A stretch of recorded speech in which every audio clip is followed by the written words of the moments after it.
Dr. Chris Mukiza. With him is our guest, the Assistant RDC for Arua City, Job Richard Mutua, is here with us. And of course, on that table has been joined by the Deputy Executive Director, Dr. Vincent Fred Senono, had earlier introduced him. Dear Chief Guest, before you, distinguished participants from the Ministry of Education, here so far represented by Mr. Vincent Sozi, the Assistant Commissioner for Statistics in the Ministry, with other colleagues from the Ministry. We also have the members of the EXCOM, the Executive Committee of Uganda Bureau of Statistics, and the members of staff, and the media, which is the fourth arm of government, who are here to give the country live broadcast and data and ensure that the whole program, as we shall be running here today, is well appreciated. And on that note, before we begin officially, as the team settles there, allow me to start with this proverb, which is in Latin, my dear chief guest. It says, fiat justitia roat celum. I know Director Edbert Oyesiga, who's also a Latin scholar, can translate this, but it simply means, let justice be done, though the heavens falls. And this is exactly what the Executive Director has done for us today, that despite the news about Ebola, we are still able to feed the country with quality statistics by ensuring that this is done extensively through the media. Let's give a big hand clap for this opportunity. Chief guest here with us, we have the media, NBS TV, UBC, NTV, BBS TV, TV West. So we have a complete coverage, and I want to thank ED for bringing all this media together to ensure that every citizen has an opportunity to watch from the platform they so much prefer. Thank you so much, ED. So I already told you our program starts at 11, and we're about 8 minutes past 11. I won't assume that now we are already live, and therefore I would like to request us to stand up for the anthems and prayer.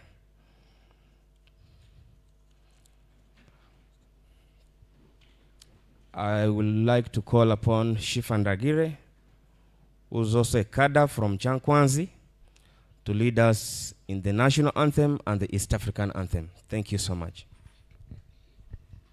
Stand up right for the anthems. O Uganda,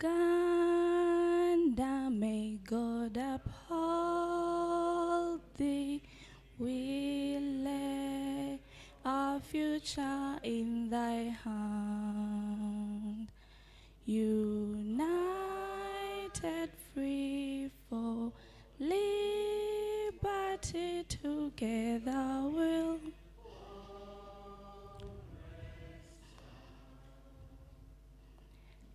E Mungu twaomba uilinde Jumuiya Afrika Mashariki, tuwezeshe kuishi kwa amani, tutimize na malengo yetu. Jumuiya yetu sote tuilinde, tuajibike, tuimarike. Umoja wetu ni nguzo yetu, idumu jumuiya yetu. Thank you so much. Let's remain standing for a word of prayer. Let's bow down our heads to prayer. Almighty God, source of all wisdom and truth, we thank you for this day. We thank you for the opportunity for you both to having served in collection of the baseline education census. We thank you for the dedication of every staff and everyone who helped in to bring this census to completion. As we share these results today, we ask, Lord, that you give us insight to see beyond the numbers. Remind us that every data point represents a real student, a teacher, a school, and a community. Where there are gaps, Lord, lead us on how to deal with the gaps. Grant us courage and unity to address them. May these findings serve as a clear roadmap for our leaders and policymakers, guiding resources to where they need most. Bless our discussions today, and let this data pave way for the brighter Uganda. In the mighty name of our Lord, we pray. You may take your seats. RDC, thank you for giving a very big hand clap, because Uganda is a very respecting country that believes in God, and we thank God for the opportunity that we are all here in good health. Ladies and gentlemen, our program is going to run very quickly. We have already had breakfast, opening prayer and anthems. We shall be listening to the ED welcoming us here, but also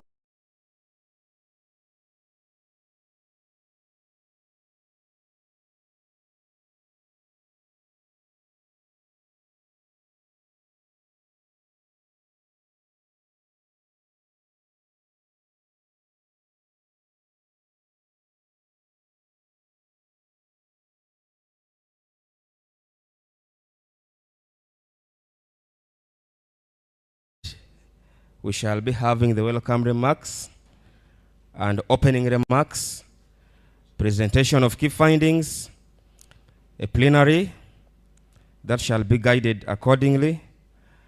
We shall have remarks from our chief guest and the official launch and unveiling of this report. So we are here for the baseline education census, and as you look on the screens,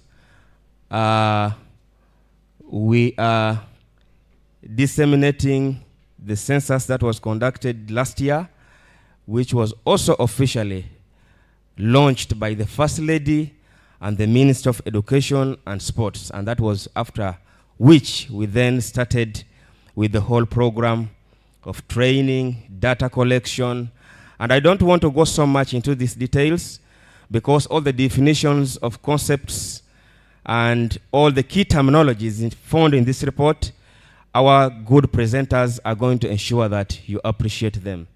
So without much ado, permit me please to invite our Executive Director, the Chief Statistician, with a big hand clap as he comes to welcome us and open this function officially.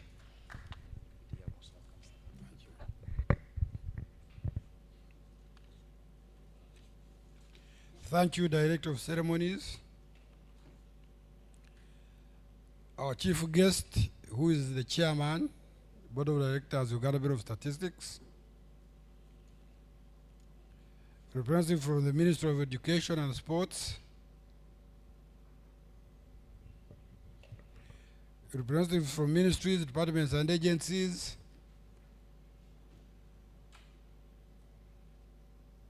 Our special guest, the Assistant RD RCC Arua,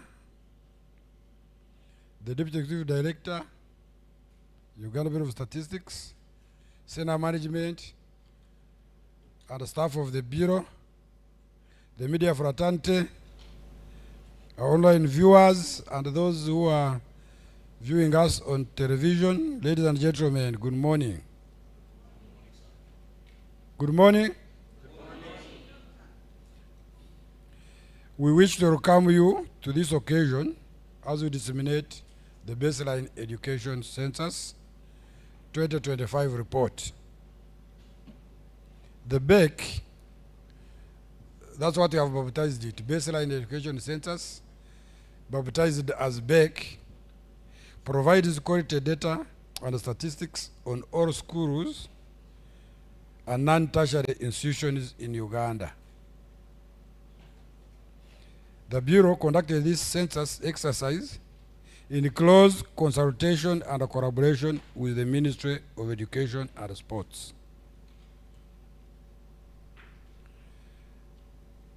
The BEC report provides detailed and updated statistics on all schools and non-tertiary institutions, baseline statistics on learners, teaching and non-teaching staff, the status of infrastructure and instructional materials. This morning, as we disseminate this report, it marks the climax of our release calendar for this financial year. You remember that we began on 12th of March 2026, where we have published a series of statistical reports which are already uploaded on our website for public access and use. We shall continue to engage the different segments of our stakeholder audiences to disseminate and communicate the reports further. What is now remaining for planners and decision makers is to move these statistics and data to relevant actions for socio-economic transformation of our country. In the next few days and weeks, UBOS will publish the Consumer Price Index and inflation figures, preliminary estimates of GDP, or gross domestic product, and gross national income, and tables to the background to the budget for financial year 26-27. So you can see we still have much to do before the budget reading, which is on 11th of June. Those of you who thought UBOS only conducts census every 10 years have now seen that we do much, much more than a population housing census. And we are still moving forward. We would like to take this opportunity once again to applaud the public for appreciating the importance and the value of statistics. We appreciate all of you.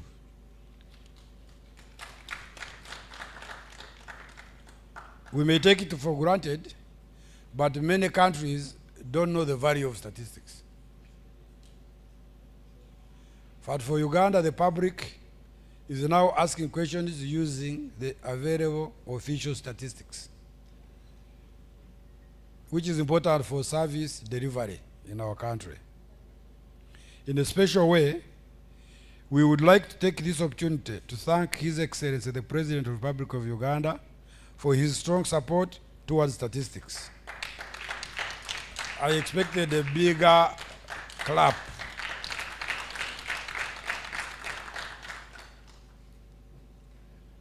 He's a champion of statistics, as you know, and every speech of his draws largely and deeply from official statistics produced by UBOS.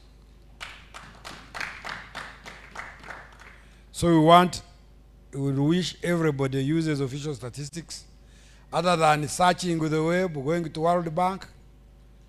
UN, they think when they quote World Bank, they are very strong.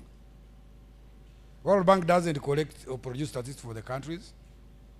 They only get from countries or use the other methods, but ours are more authentic because they are drawn from households and also from the surrounding within our context. In addition, we extend our gratitude to the First Lady and the Minister of Education and Sports, Honorable Mama Janet Katamuseveni, for having initiated the idea of conducting the census with the objective of having an updated education management information system, IMIS, and personally spearheading the enumeration exercise from the word go. You saw her launching the enumeration in Jinja in May 2025. Our promise to the nation is to continue producing and availing high-quality official statistics that are demand-driven and relevant to the human needs of our country. With those remarks, we once again welcome each one of you and I would wish to declare this demonstration event officially open for God and my country. Thank you very much. So as I declare it open, may I call upon the Deputy Executive Director of Uganda Bureau of Statistics to come and introduce his team that will be giving us the results.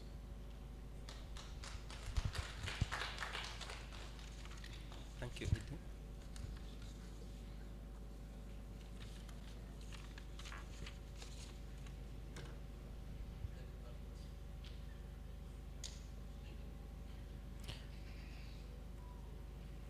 Our guest of honor, the Chief Statistician, I know by the power entrusted to you as the Executive Director and Chief Statistician, we are supposed to officially declare that these are official statistics. By the power you have also entrusted in me, before I will present the findings, I want to request to allow me. I know censuses are a national exercise, and everybody is supposed to be part of the census. But in the process, at the end tail, there are those special, key, important human resource which have put up these numbers, led by the Director, Population and Social Statistics. Can you stand up, those people?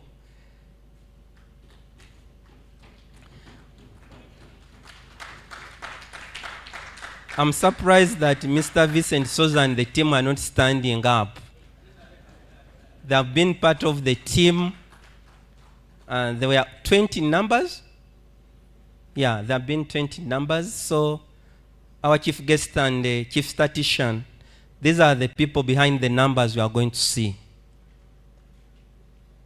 Can sit down. Our guest of honor, the following persons are going to present on behalf of the Bureau. And the first one is Sharon Apio Basala, is the head of department for demography and social statistics. Can you stand up? Followed by, we normally call him Geno, Galande Johnston, is a seasonal demographer. He's behind the population projection numbers. Another person who is behind the presentation is Diana Biangelu Kakonge. He's a principal statistician also, and in charge of social statistics. Guest of honor, this time around, as we are going to see in the presentation, we have also introduced something new called the e-dissemination portal. And the people behind it includes Ivan Atwini, the head of department for digital solution. In addition, we have Kizito Edward. He's also going to present the findings. Members, because of time, allow me invite Sharon Apio to present the first part of the presentation.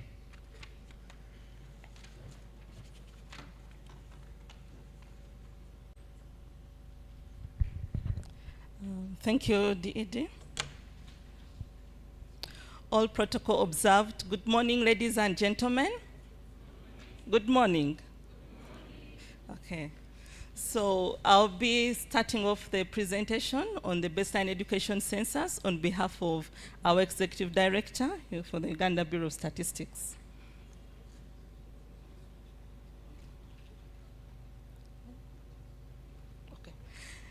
The presentation is as per the outline you can see before you.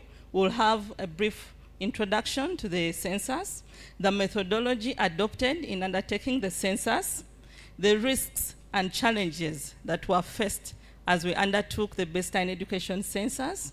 Then we'll present to you the key findings from the census for each education level, and then we'll provide a summary of the findings, and as indicated by the Deputy Executive Director, we shall have a demonstration of our e-dissemination board, and then we'll conclude with few policy recommendations. As well of introduction, ladies and gentlemen, the Baseline Education Census 2025 was the first education census to be undertaken by the Bureau. And it was undertaken with the general objective of generating baseline education statistics on all schools and non-tertiary institutions, which follow the formal education curriculum, mainly to strengthen the education management information system. Specifically, the census was undertaken to generate a list of all schools and non-tertiary institutions in the country by level of education.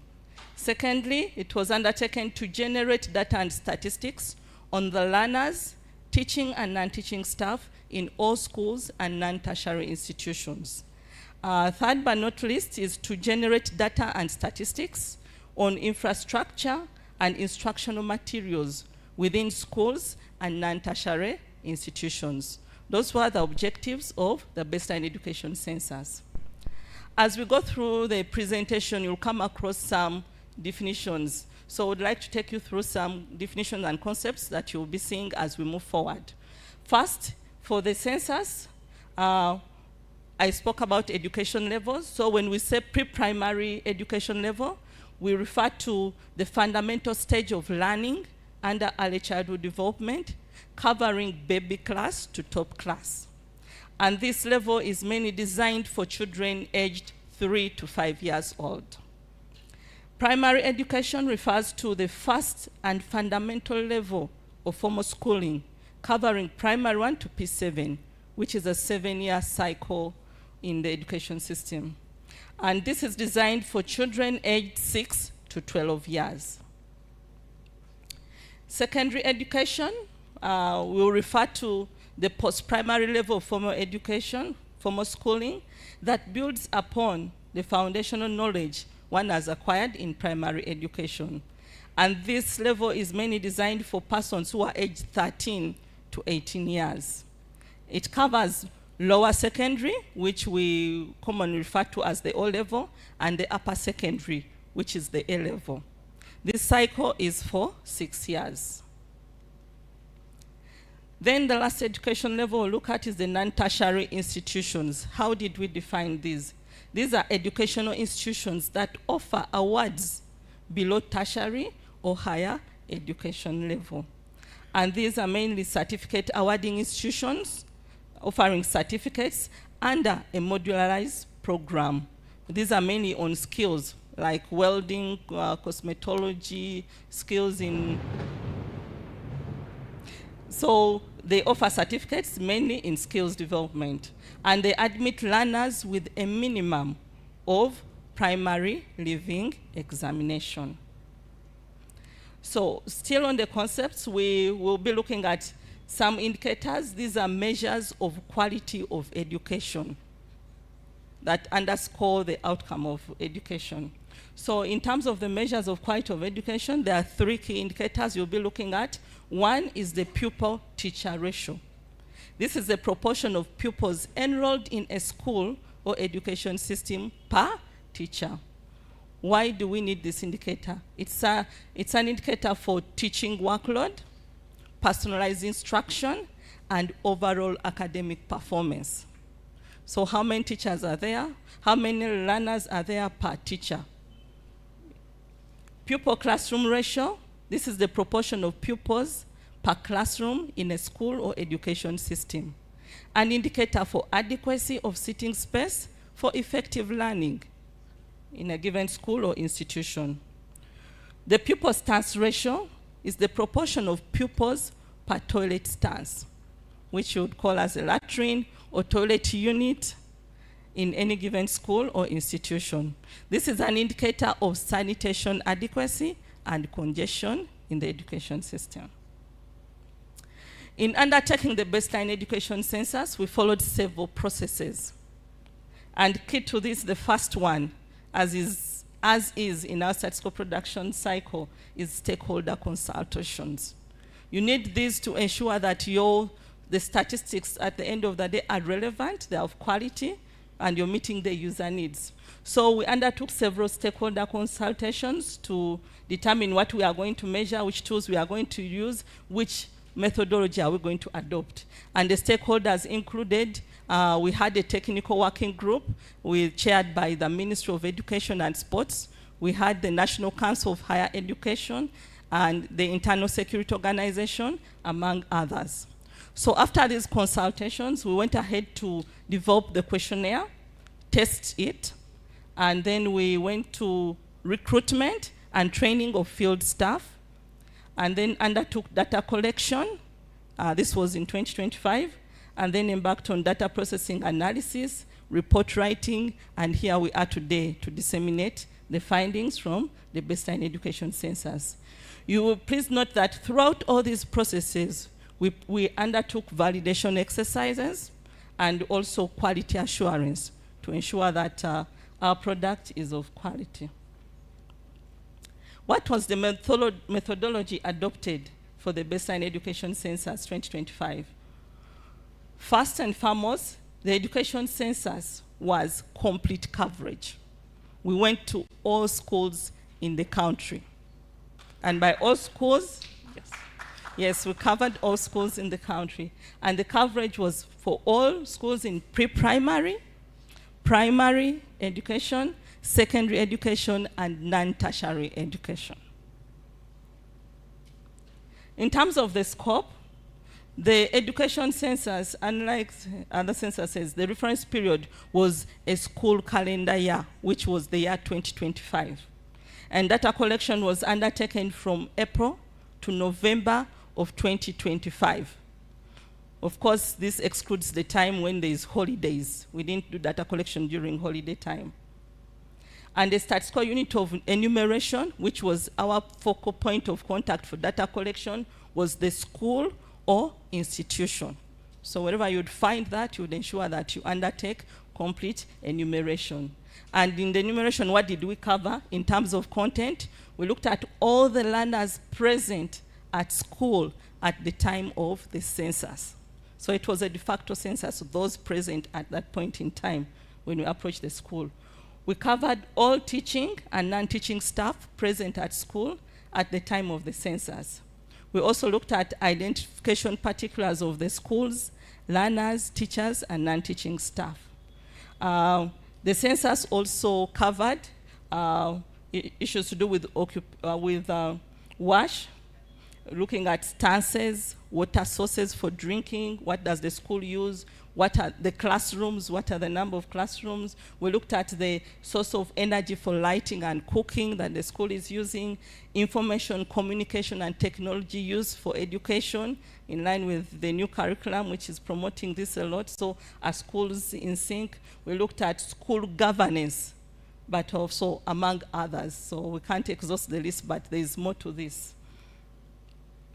So as we undertook the census, of course, as we were setting out, we anticipated some risks, and we had to plan how will we mitigate these.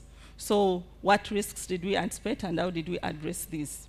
One of them, we knew that there will be schools inflating number of learners. And how did we ensure that this doesn't affect the exercise? We conducted a physical head count of learners in all classes from the same school at the same time. We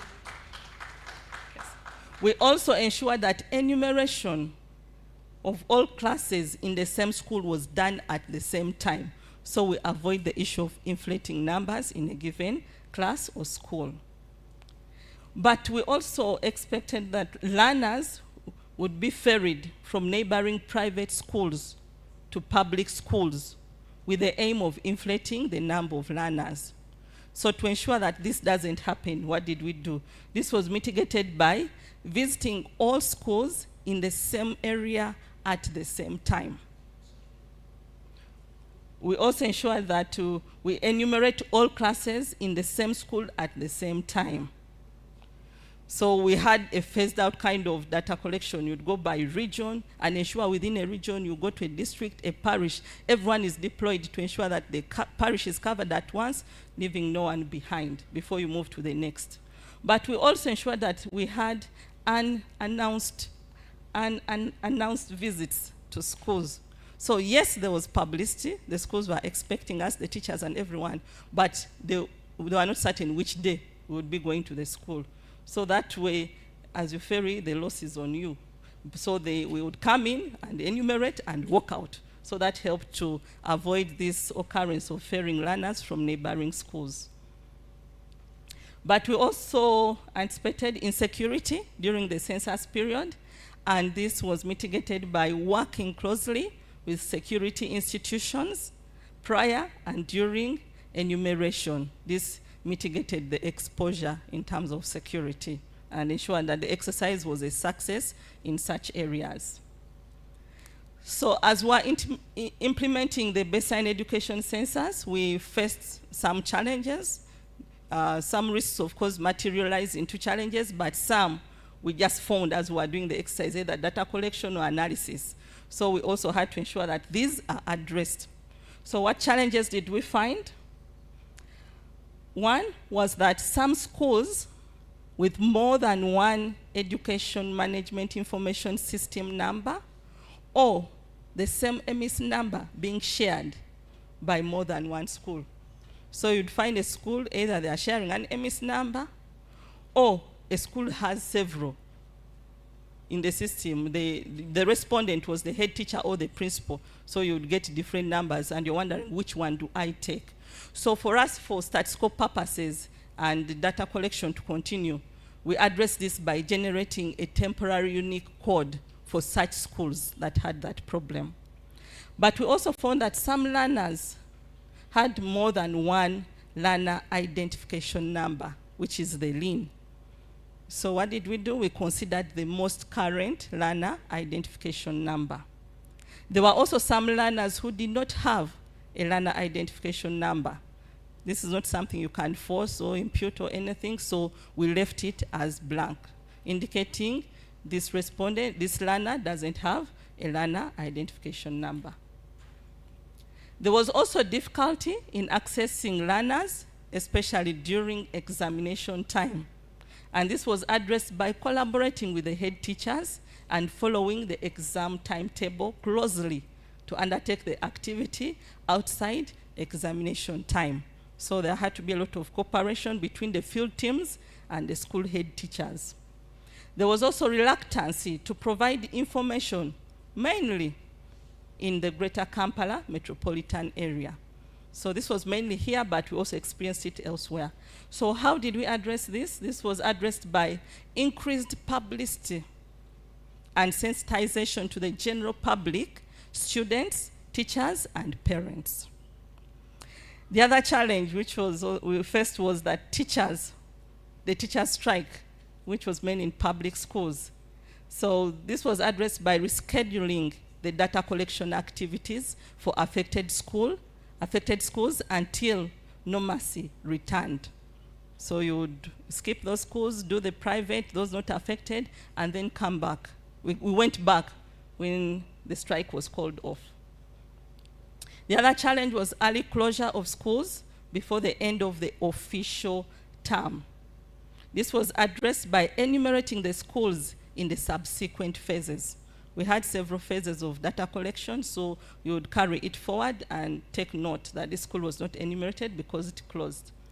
But amidst all this, there were other measures, including the revisits to schools and the use of digital technology to identify and solve the challenges in real time.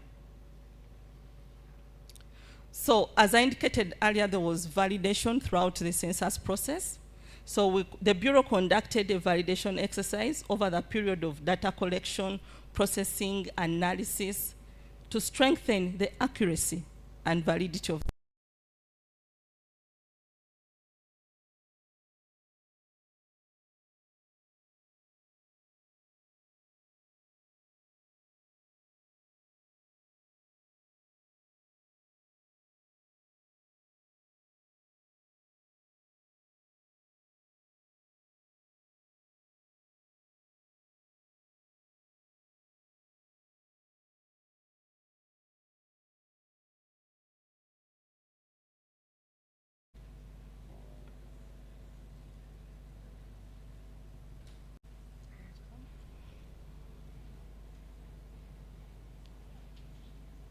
thank you. So as I was saying, this one, Joshua, can you have this one?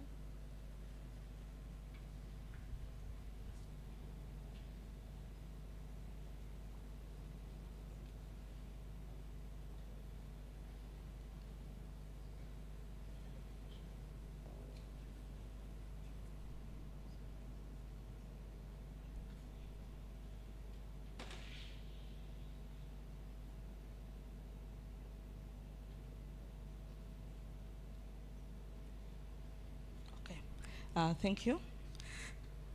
Okay. All right, so as I was saying, the Bureau conducted a validation exercise throughout the baseline education census undertaking.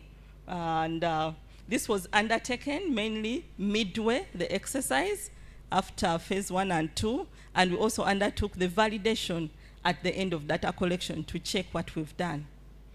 And the validation findings revealed that, one, data from the census, the baseline education census, were consistent with those from the validation revisits.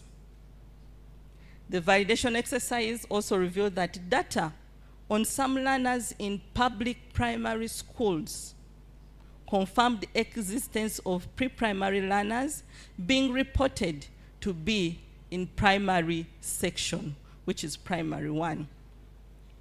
And this was mainly in the public schools as indicated. Ladies and gentlemen, that's a brief overview on the methodology and introduction to the baseline education census.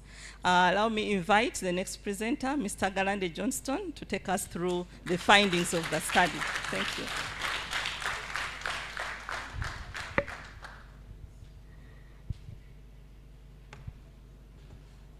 Riding on the already established protocol and as introduced, my name is Johnston Galande. Ladies and gentlemen, allow me to share with you the first part of the findings from the baseline education survey.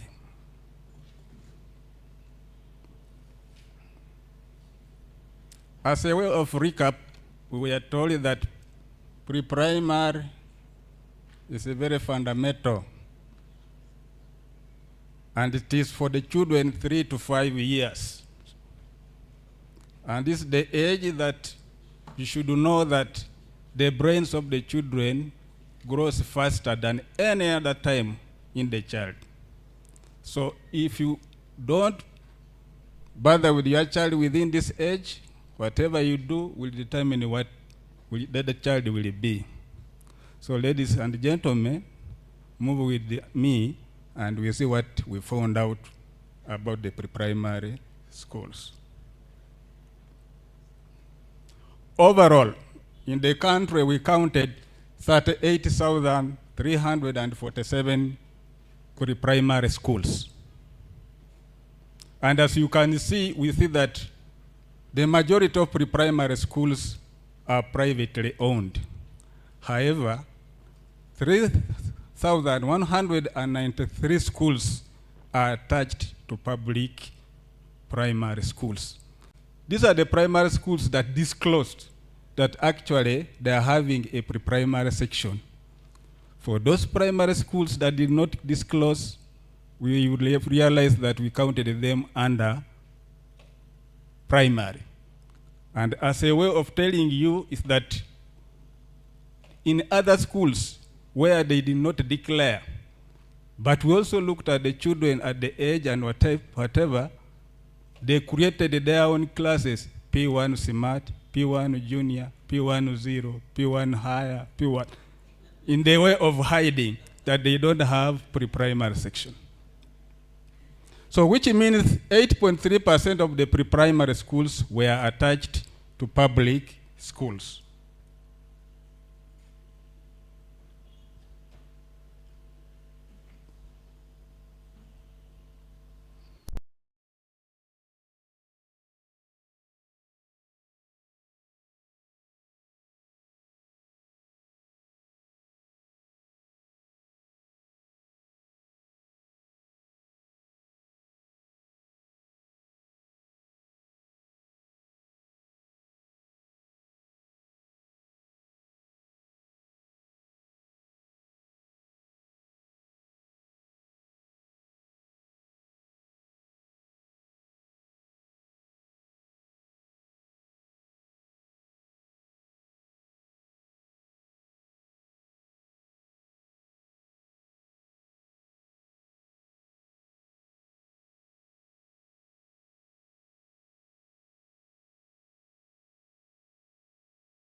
Sub-region.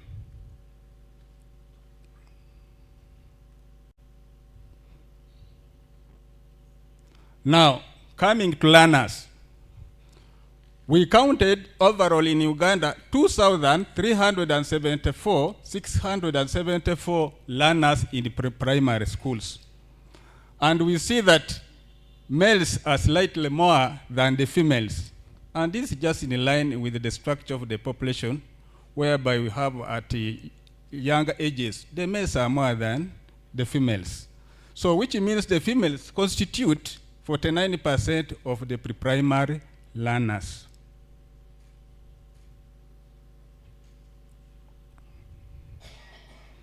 Now, we said that pre-primary is meant for 3 to 5 years, but we can also see that we have some learners who are 6 or more years. And we saw that 534,360 learners were above 6 years and above, constituting to 22.5% of the pre-primary schools. So they were outside the official school-going age for the pre-primary. But we also have those ones who are less than 3 years, accounting to 32,682.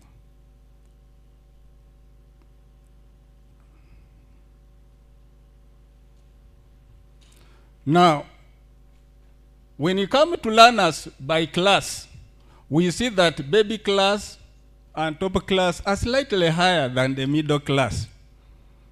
And basically this where I told you that some people enter late, some people over. So you see that the top class could be having some learners who are above. But also some baby class could be having some who are less than 3 years.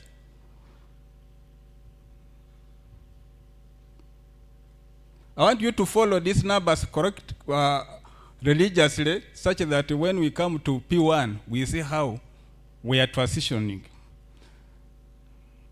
Now, distributing the learners, pre-primary learners by sub-region, we see that Karamoja has the lowest number of learners, and still Uganda has a lion's share of pre-primary learners.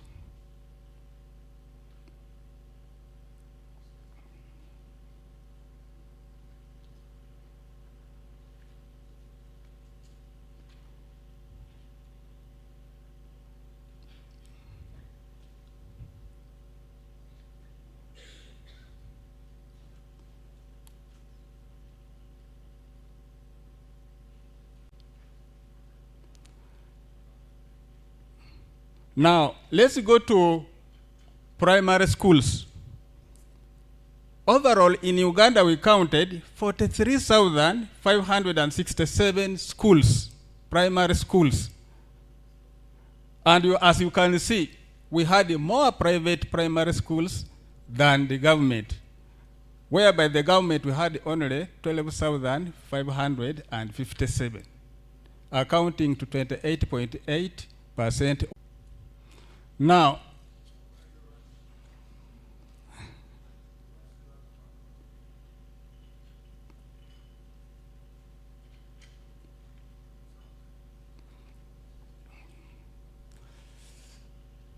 so ladies and gentlemen, you can look at your sub-region and see how many primary schools that you have.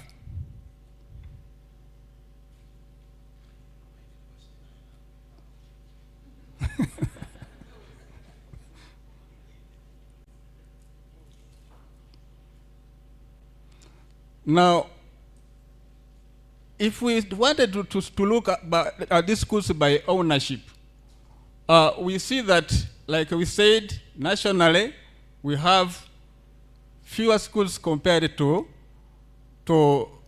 private schools. But also you look at public and also private. We see when you look at private, we still have more schools in Uganda, and the lowest is in Karamoja. But when we come to public, the lowest is in Kampala. So which means Kampala has the lowest number of public schools, and the highest remains in Uganda.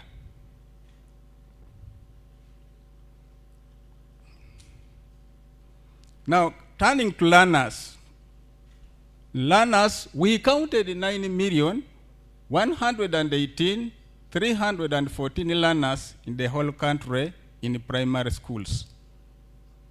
And if you look at the male and female, we found out that females were slightly more than the males, constituting to 50.3% of the primary learners.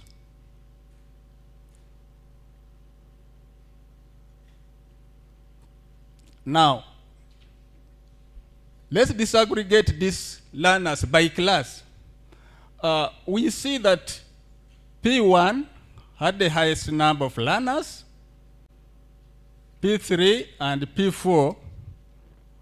But remember, when we were dealing with the pre-primary, we had around 700 learners in pre-primary. So if I told it was a policy that from pre-primary you go to primary one, we would be expecting to see around here also the same number. But here we have 1,000,000.7, additional 1 million, which means there are some learners who join from home to P1. Another thing that we note is that one would have expected a smooth flow from P1, P3, P4, P5, up to P7. But we also noted that there's a traffic jam in P4. People are not moving, and P2. So this is something that either it is from the parents or schools. So it is me and you to see what is bringing up the traffic jam, especially in primary 4.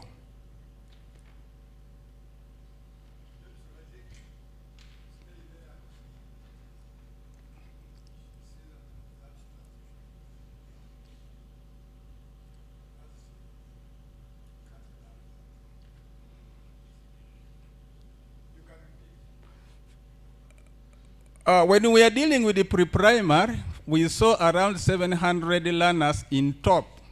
So if there was to be a program, if we would all embrace that program, we would be seeing 700,000 in P1. But because we are seeing 1.7, which means that not all learners go through pre-primary.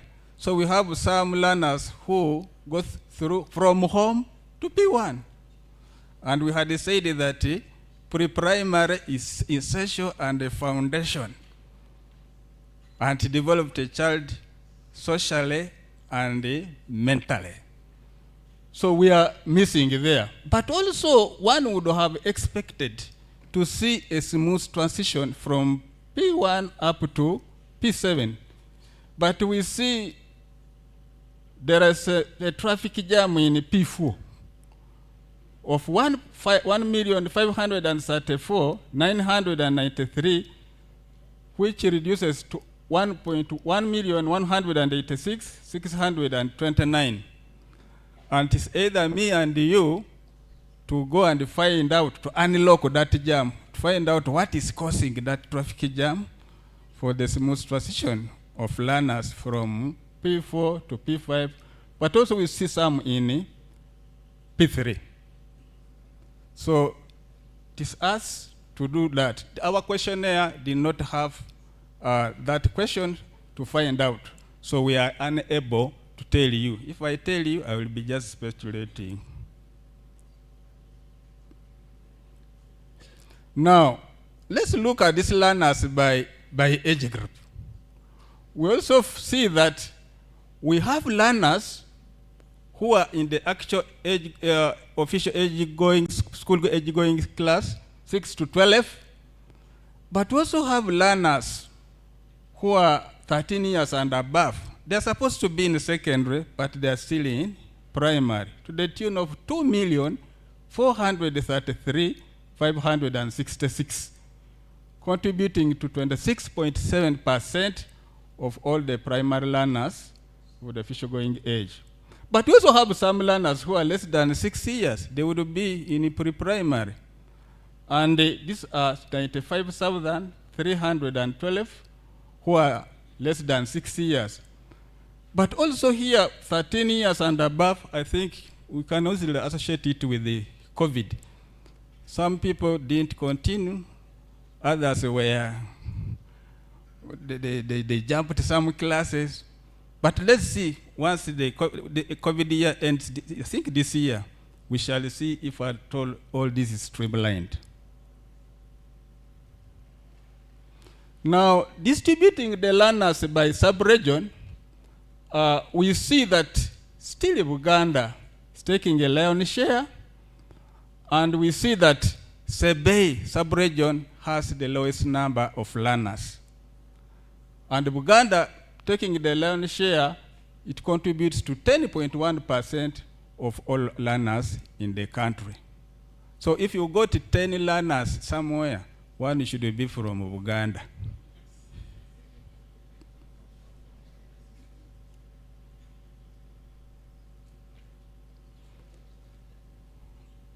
Now, we found out that government schools are fewer than private schools. But when it comes to learners, we are seeing that we have more learners in government schools than in private schools. Whereby, if you look religiously at all sub-regions, you find that almost all sub-regions, government, those learners in the government schools are more than those in private, except Buganda and Kampala. The Buganda and Kampala, we have more learners in private than government. And even in Kampala, we have more learners in private than government.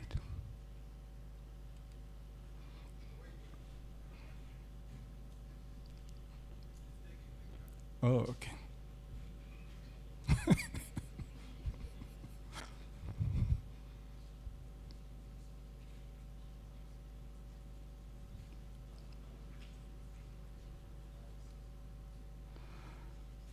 Now, pupil-teacher ratio, as we are told, these are quality measures of education.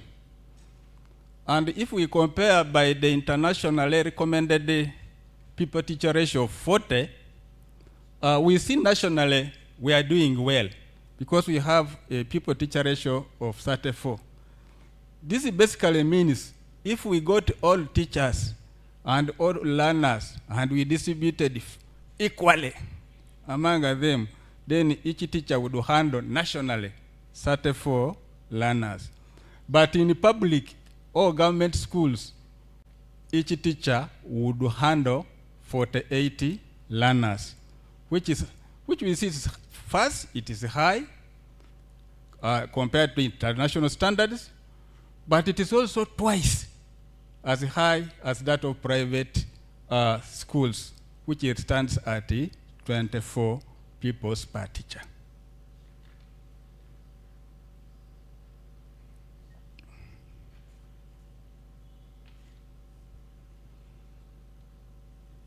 Now, we also covered pupil classroom ratio.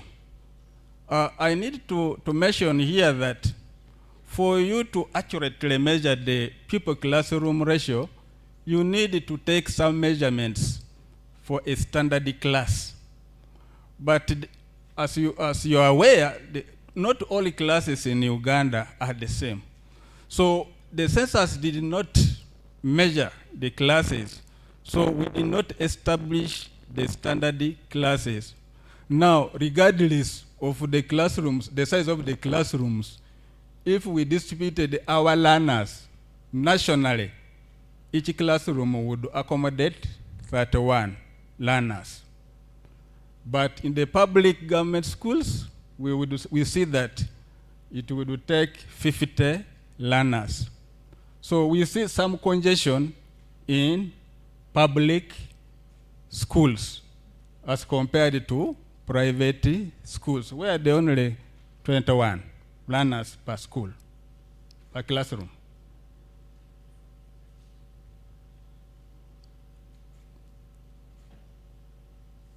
Pupil strength ratio. Strength ratio, I would do.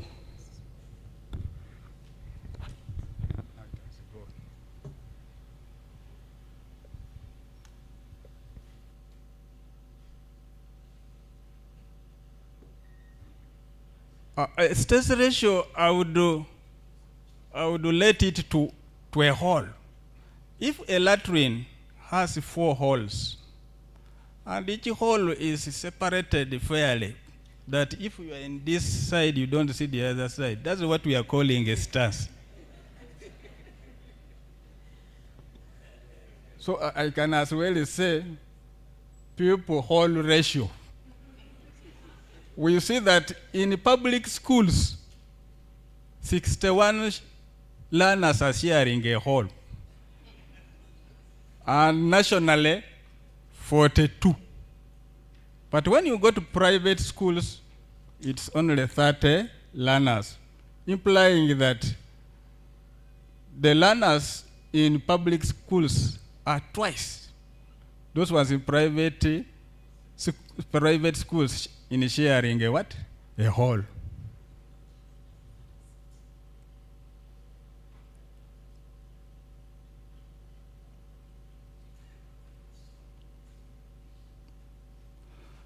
Now, with the inception of universal primary education, there was a surge in enrollment in 1997, and the government committed to expand primary school services up to the parish level to enable the learners not to walk for long distances to access schools. Now, what is on the ground? We are seeing nationally that out of 10,860 parishes that we have in Uganda, 9,487 have at least a school. It can be 1, 2, or more. They have.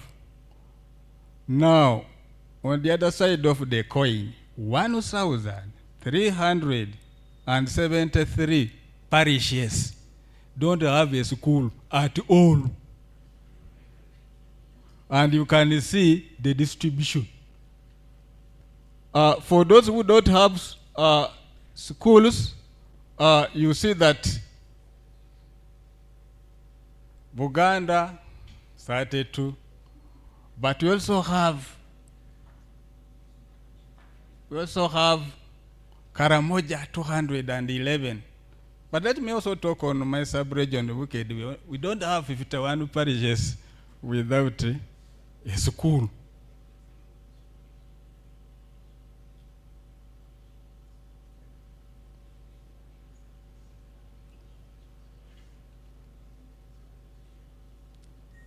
What about government schools, primary schools?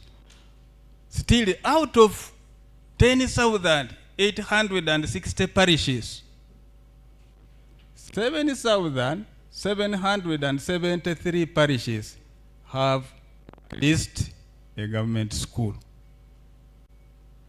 while 3,087 parishes do not have a government school,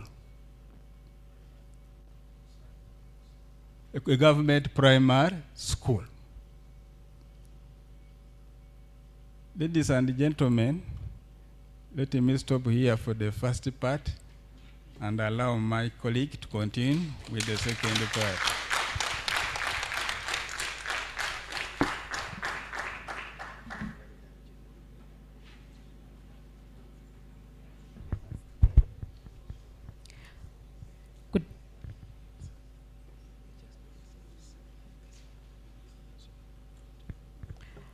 Good afternoon, ladies and gentlemen.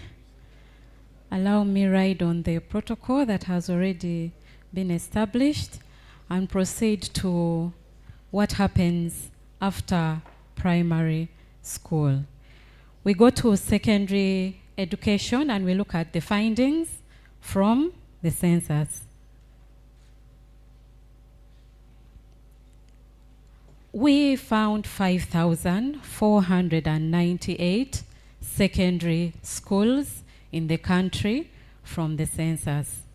We can see that the public schools are 1,484, accounting for 27% of all the secondary schools in the country.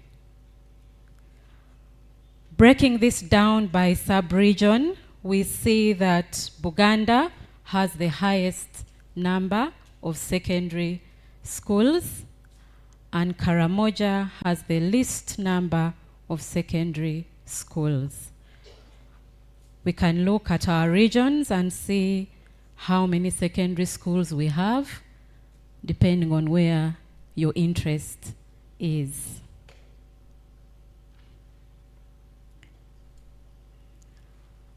So now we look at the ownership. Where are the public schools and where are the private secondary schools? As mentioned earlier, the public secondary schools are fewer than the private secondary schools. Looking at the public secondary schools, we see majority of them in Buganda sub-region and the least in Madi sub-region. So Madi sub-region has the least number of public secondary schools. When we look at the private schools, we see again Buganda has the most number of secondary schools, and Karamoja has the least number of private secondary schools. And the distribution across the sub-regions is like that. So we go to learners who is in the secondary school. We found 2,008,133 learners in all the secondary schools in the country. Distribution by sex shows that the females constitute 53.3% of all the learners in secondary school. So we have more females at secondary level overall than the males. By ownership status, we see that learners in public schools are fewer, 903,996, and this constitutes 45% of the total learners are in public secondary schools. So looking at this by class, this is somehow similar as we saw in the previous level, primary. As we go to upper secondary, we find fewer learners. However, if we can recall from the previous presentation, we saw about 700 in primary 1. When we get to senior 1, we are seeing 508,769.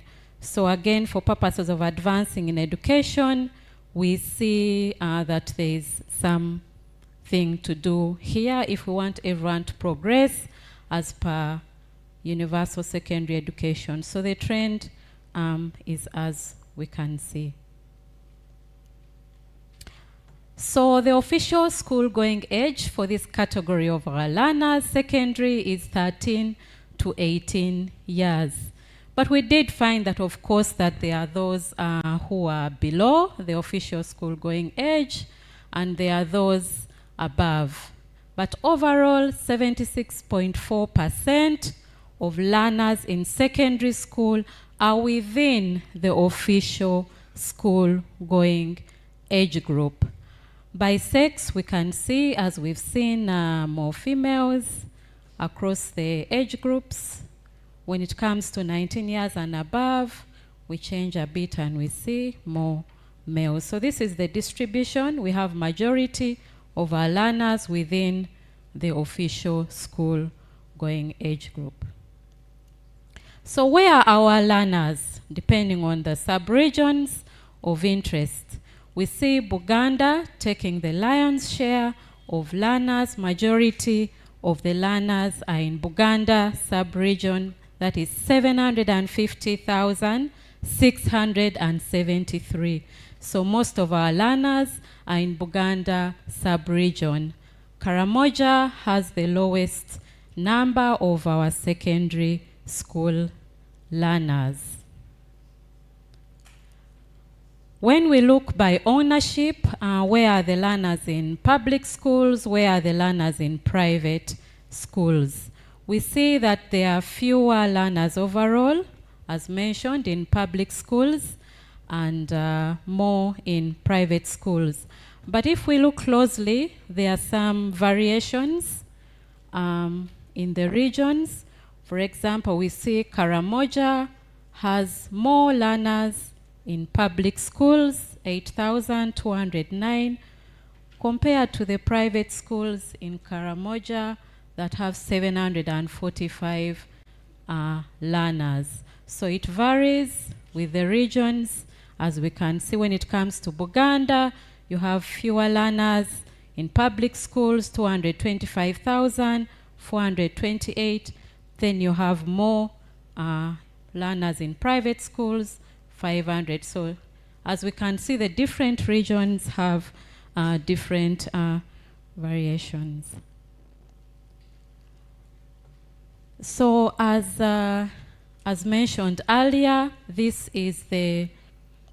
are basically looking at the quality of our education, how many students are able to be attended to by a single teacher. So nationally, we see that there are 40 students in secondary schools for every one teacher.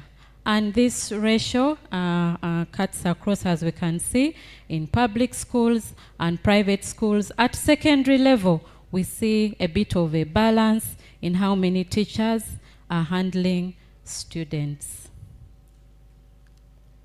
Looking at the classrooms, as mentioned earlier in the previous presentation,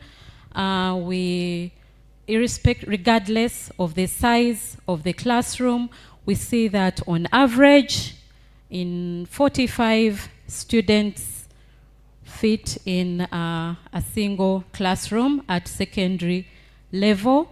When we take a close look at the public schools, we see that a classroom accommodates 60 learners, which is almost twice that of private.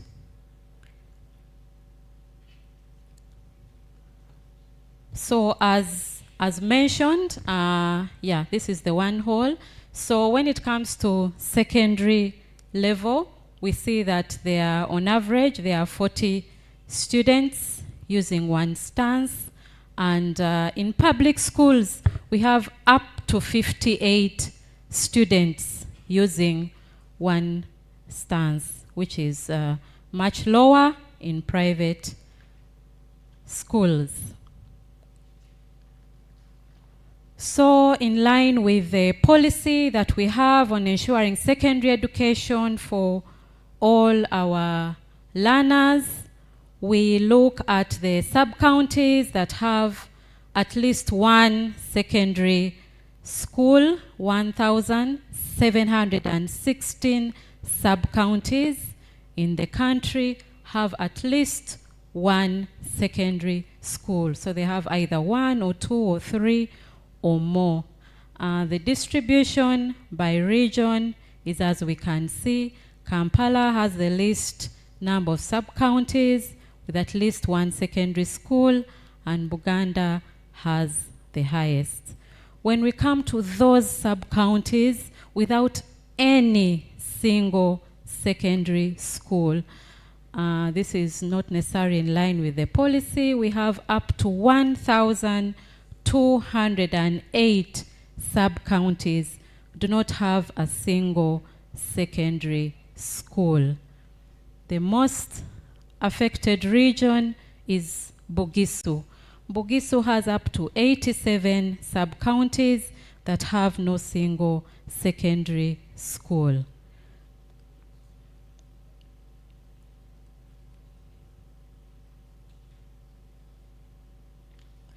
So we come down specifically to public secondary schools. We see that on a good note, 1,208 sub-counties in the country have at least one public secondary school. And however, 1,007 sub-counties do not have any public secondary school. Again, Bugisu is quite affected. Bugisu sub-region has up to 110 sub-counties without a public secondary school. We can see the distribution within the regions, the sub-regions. So now we move on to non-tertiary education and look at what is happening. We found 830 non-tertiary institutions in the country, and of these, 16.5% were public owned. We found 74,024 learners in our non-tertiary institutions. And when we look by ownership, we see that in the public schools, there were 25,351 learners, while in private schools, there were 48,673 learners. Generally, when we look at the blue bars, we can see that there are generally more males in the non-tertiary institutions compared to females. With that, I'll give us a summary of what we have had since we began the presentations, just to recap us by level.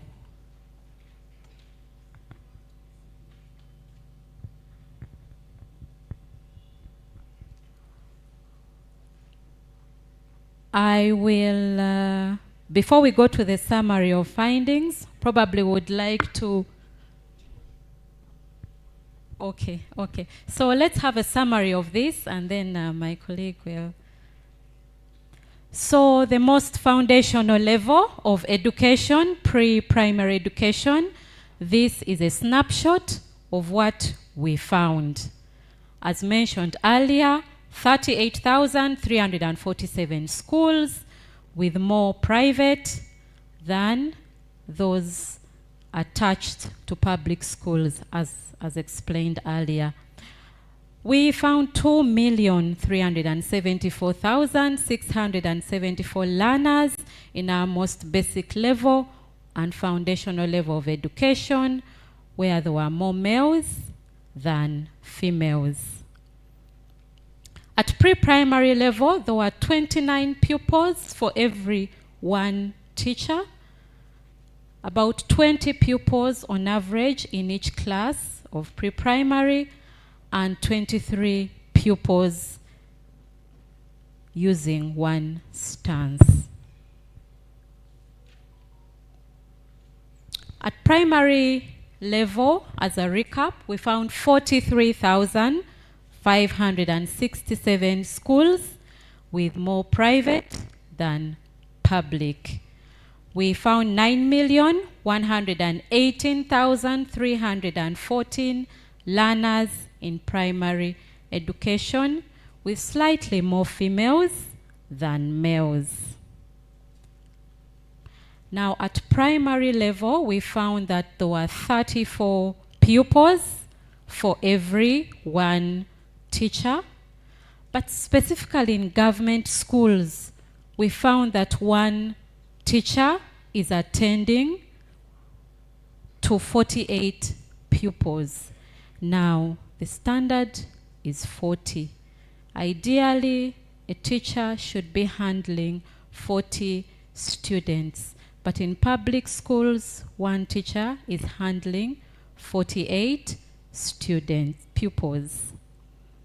When it comes to the private schools, this is much lower and within the international recommendations of UNESCO.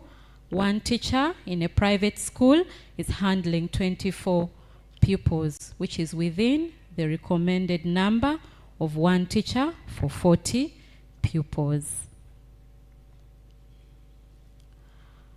We found 31 pupils being able to fit in every one class on average, and 42 pupils in primary were using one stance. Now, looking closely at the policies to ensure education for all in primary, we saw that 3,087 out of all the 10,860 parishes that we have in the country, that is about 28.4% of the parishes do not have a government primary school. When it comes to overall, 1,373 parishes out of the 10,860 parishes that we have. That is about 12.6% of the parishes have no primary school at all.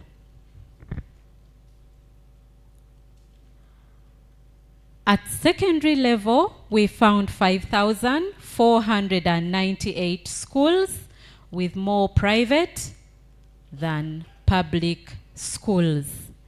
The learners were 2,008,133, with more females than males. Now, at secondary level, we found that nationally, one teacher was handling 40 students. In government schools, it was a little bit higher. One teacher is handling 41 students. Again, this is high, much higher than the recommended standard.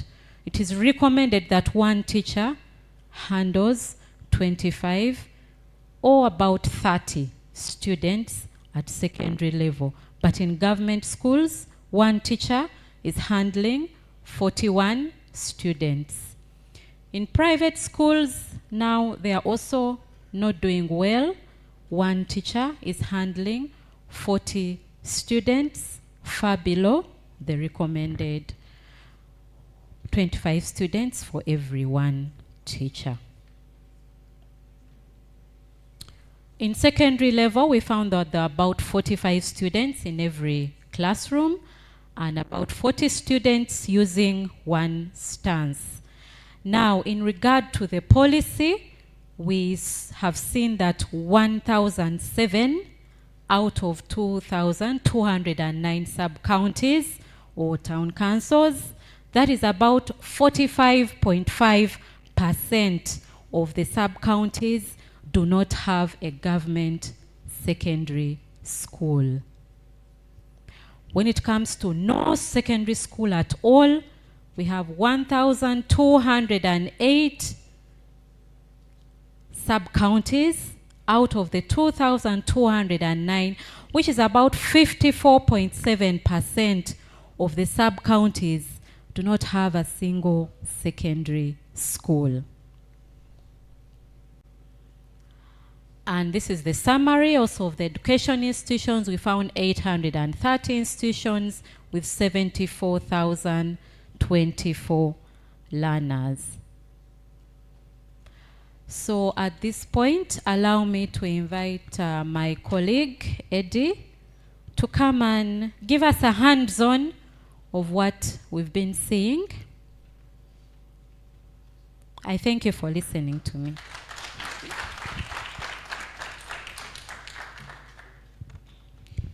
Good afternoon, ladies and gentlemen. I'll also ride on the protocol observed as the earlier presenters. My name is Chisto Edward, and my role here is simple, is to launch you onto the digital journey of accessing what my colleagues have presented and more. So the major role is to give you the power to access statistics on your devices, wherever you may be on Earth and even on Mars if you have connection.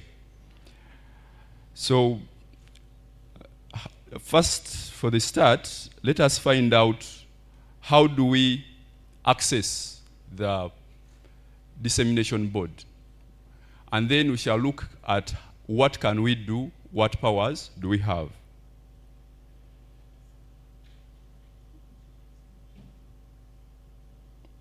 So for the colleagues on Zoom, I've shared so that they can also be able to access this. So how we access, we start by visiting the UBOS website. That is www.ubos.org. That is the entry point to all our digital platforms. While you're there, you'll see data portals. And the very first one there is our data dissemination portal. The Bureau has made various efforts to make sure that accessibility is pushed to the last user and give you the power on your devices, wherever you may be. And we have several portals that we've been working on. Among them, the National Population and Housing Census portal, but much more that we are still working on. So this is the list of portals, and the BEC 2025 is the second one. While there, we see the exact figures as presented earlier by the colleagues. So first, I'm going to give you an overview of the various ways we can explore this data. So for starters, we have these cards on top giving you that a snapshot of the various numbers. And when you click on each of them, you can explore more. The idea is that you can go as deep or as high as you want, depending on what you're looking for. So that's the first part, how we can access this. And then next, we have this search bar. You just search for any parish, any sub-county, any district, and find out the statistics that you're interested in. So we saw the static maps earlier in the presentations. Here you just search for any sub-county, any parish, and then get the figures on your device. And then we have the dissemination board, which has the various cards, as we shall see. And then we also have the map. So previously you saw a static map, but we are going to see a map. You can move from the country to the region, to the sub-region, up to the parish, looking at the very figures at those various levels. And then for the advanced users, the platform gives you the power to build your own visualization of the data. For example, you want to see certain columns, certain rows, you want to export this data. So for the advanced users, we shall also see how we can do that. Allow me start with the board. So at this level, we see the national picture, with the first column showing us the pre-primary, showing us the learners. Those are 2,374,674 learners in 38,347 schools, with 82,764 teachers, giving us a pupil-teacher ratio of 28. So the same goes for primary, and then for secondary. And while at that, we have more indicators when we scroll down. Unlike what we saw earlier, this you can navigate. You can download a picture of it. If you want, you can view the numbers themselves and also export them and do your own analysis as you may want. So this is the power that this platform gives you, rather than reading the static reports, looking at the static pictures. And then when we scroll down, we have more indicators. As I indicated earlier, we have the map. I want to give you this first overview of what we can do, and then we can take an example and move there. So allow me now show you the map. So from the map, we see the regional picture. And we can see the different color bands. Buganda, as indicated earlier, you can see on the left, we have our indicator of primary schools, and we are seeing the 4 regions. So the dark blue is where you have the highest, and the most light blue is where you have the lowest. If you hover or put your cursor or you long press using your mobile phone, you'll see that you have the 2,687,911 primary learners with the 17,901 in 17,901 schools at that level. We can choose a region to go deeper. So at this very point, you can decide to view this on the dashboard, as I indicated earlier, or even go down at the district levels. So let's go and look at the districts in the Western region. And we can decide to pick, let's pick one of the districts here. Let me pick Rwanda district. And while on top of this, I can see the summary. We have 47,509 learners in 238 primary schools. Okay? If we click and go to the sub-county level, we can see now the distribution of these schools at the sub-county levels. And from the color bands, we can see Mukoko and Hamura having 38, which is the highest number here. And then we see some sub-counties that actually have less numbers. Let's pick on one of these and go to the parish level. So at the parish level, we have Kagunga with 5 schools, and then Chishanje with 4 schools. So this is the power that this tool gives you. And at the same level, like I indicated earlier, this gives you what you've seen and more. Now, let us pick secondary schools. I can have the national picture of secondary schools and also look at the regions. If I go to the north for the secondary schools, we can see we have 193,223 secondary school learners in 604 schools. Okay?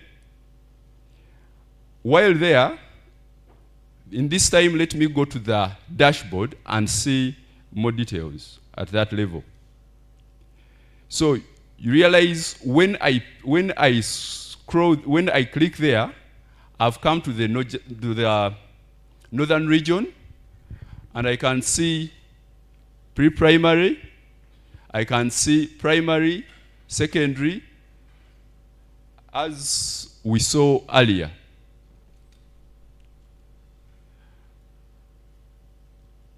So in these very columns, we can decide to go to the sub-region in there.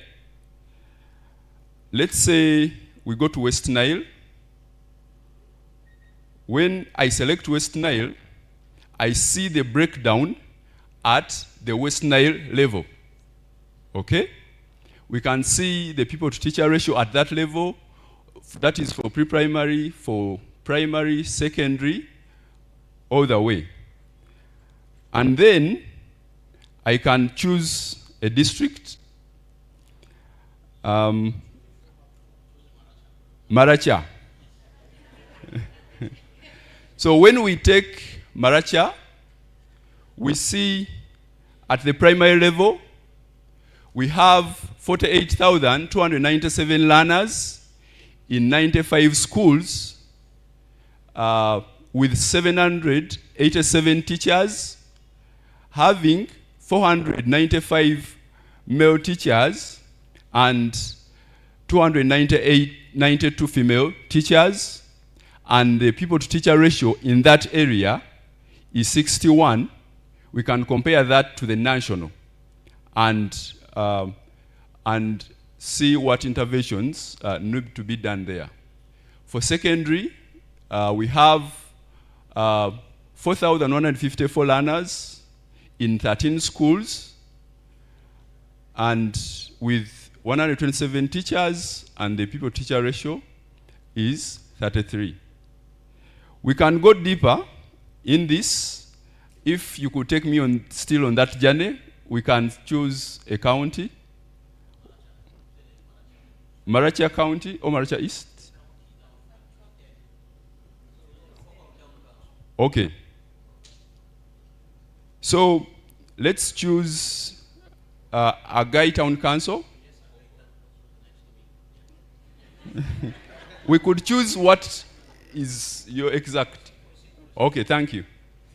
So when we go to this Agai Town Council, we see 2 pre-primary schools, and they are both private. Okay? No public. Then in primary, we see 1,361 learners in 5 schools. Then in secondary, we see 126 learners in one school, and it is public. So there is no private secondary school there. In primary, we have 1,361 learners in 5 schools. Public are 2, and 3 are private. So we can go to the lowest level, that is parish, and we see the primary schools which are there. So you're going to note that for the secondary schools, we are totaling up to the sub-county level, as the policy mentions. And then for primary schools, we can go into the parish. So in this Godiria ward, we have 1 pre-primary school, and it is private. And then we have 707 learners, of which 349 are males, 358 female. In 3 schools, 2 are private and 1 is public. So there is 1 public school, 1 public primary school in Godiria ward, and then there is no non-tertiary institution. Godria. Thank you for that.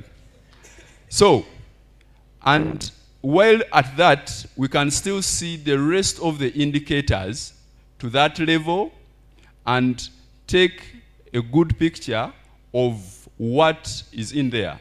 And at that same level, we see the various parishes and their distribution.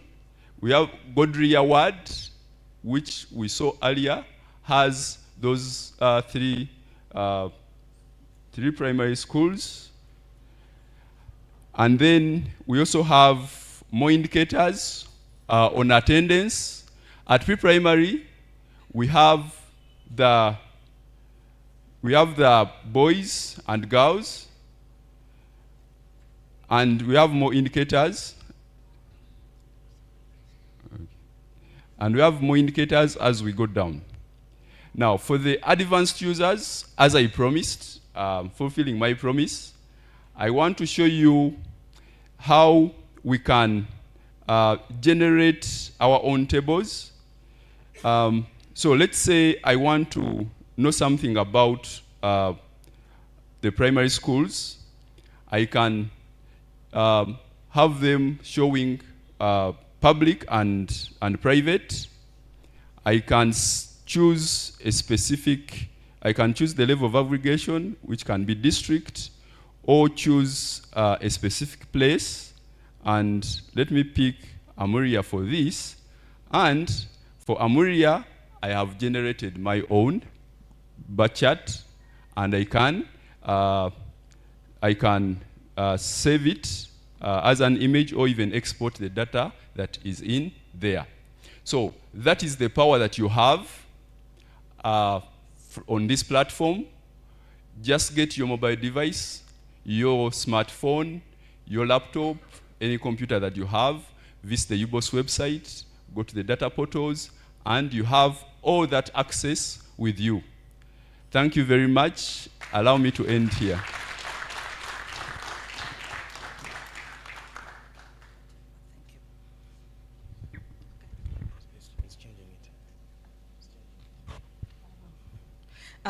Ladies and gentlemen, as we come to the end of the presentation, UBOS culture is we are evidence-based. So with the findings that have just been presented to you and the challenges that we encountered as we were undertaking the baseline education census, I'll take you through a few recommendations that we've put together for you.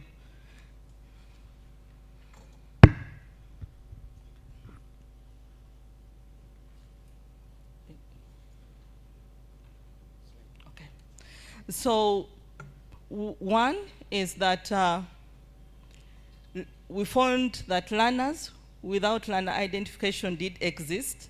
And what is the recommendation? We are saying that these learners should be allocated a learner identification number, but preferably the national identification number.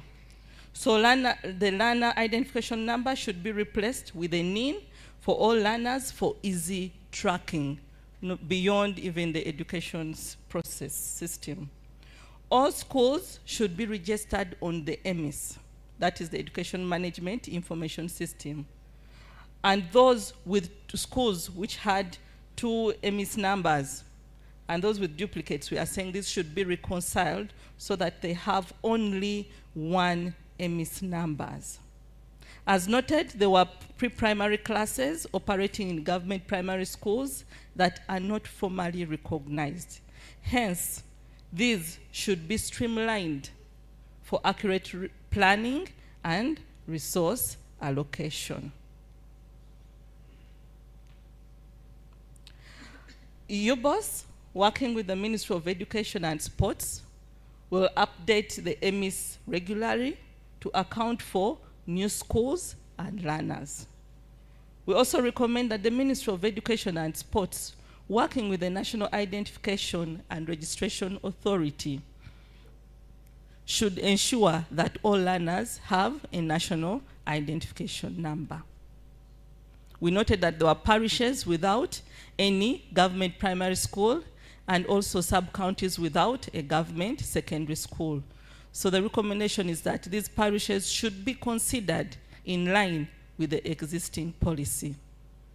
And to achieve the international recommended pupil or student-teacher ratio, which is a ratio of 40 learners to 1 teacher, we are recommending that government needs to accelerate recruitment of teachers in primary and secondary schools. Ladies and gentlemen, that marks the end of our presentation. Thank you for listening to us. More hand clap, more hand clap. Thank you so much. I am going to skip to introduce the PS, and I'm going to hand over this microphone to our Executive Director, who will ably introduce the Minister of Education and Sport, who's here with us. Thank you.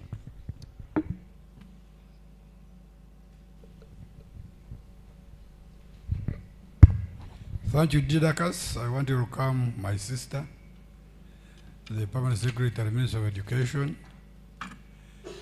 I remember we started this journey together in 2000, where we recruited, trained everybody. In February, March, beginning of March, we were supposed to start and COVID set in. That exercise was suspended, but we continued the promise that when the country comes to normalcy, we shall conduct the census. And here we are. And I'm happy. That time we were a director, now we are in charge of things. You are now a PS in charge of things. We have presented data that is has huge information that we'll use in managing the education sector up to non-tertiary. Now, I wanted to make some few supplementary points from the presentation that these are learners. We do not take their area of origin birth. So when you hear that Uganda had the highest, it's not that all these are from Uganda region. And I think it's not surprising, all of us, we invite to come to these good schools, Namagunga, Gayaza, Budo, Namiryango, where you went. So I was counted there, but does it mean that I am an origin of Uganda? So we should interpret it as that these are learners who have ability to move to wherever they want. Secondly, we've not presented, I'm surprised we didn't have a slide on learners with special needs. And I know you captured that. So the report has that information.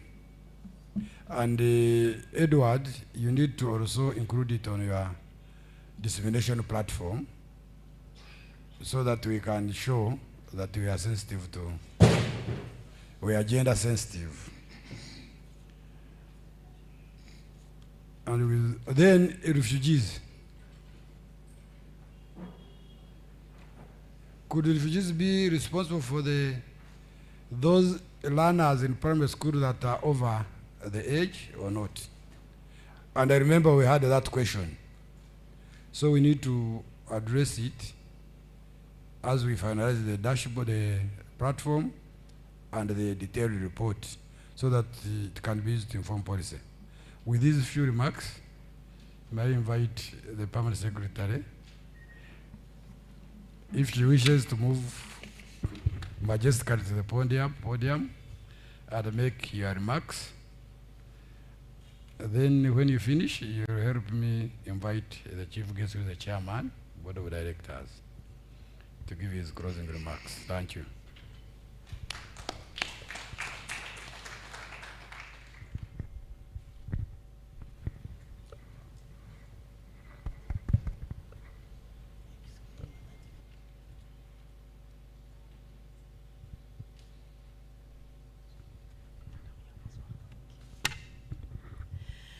Thank you very much, Executive Director, for inviting me to say a word.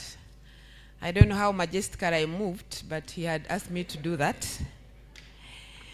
The chair of the board and the members who could be present here, the Executive Director and your staff present today, the team that has come with me from Ministry of Education. I see a number of commissioners and assistant commissioners and others. The invited guests, our friends from Maracha and other places. The media, the Fourth Estate, our very, very cherished team and partners, ladies and gentlemen. Allow me to really appreciate UBOS for this great work they've done. I know that my team must be bubbling with joy sitting there, listening in and seeing what you have helped us to unveil. So thank you very, very much indeed.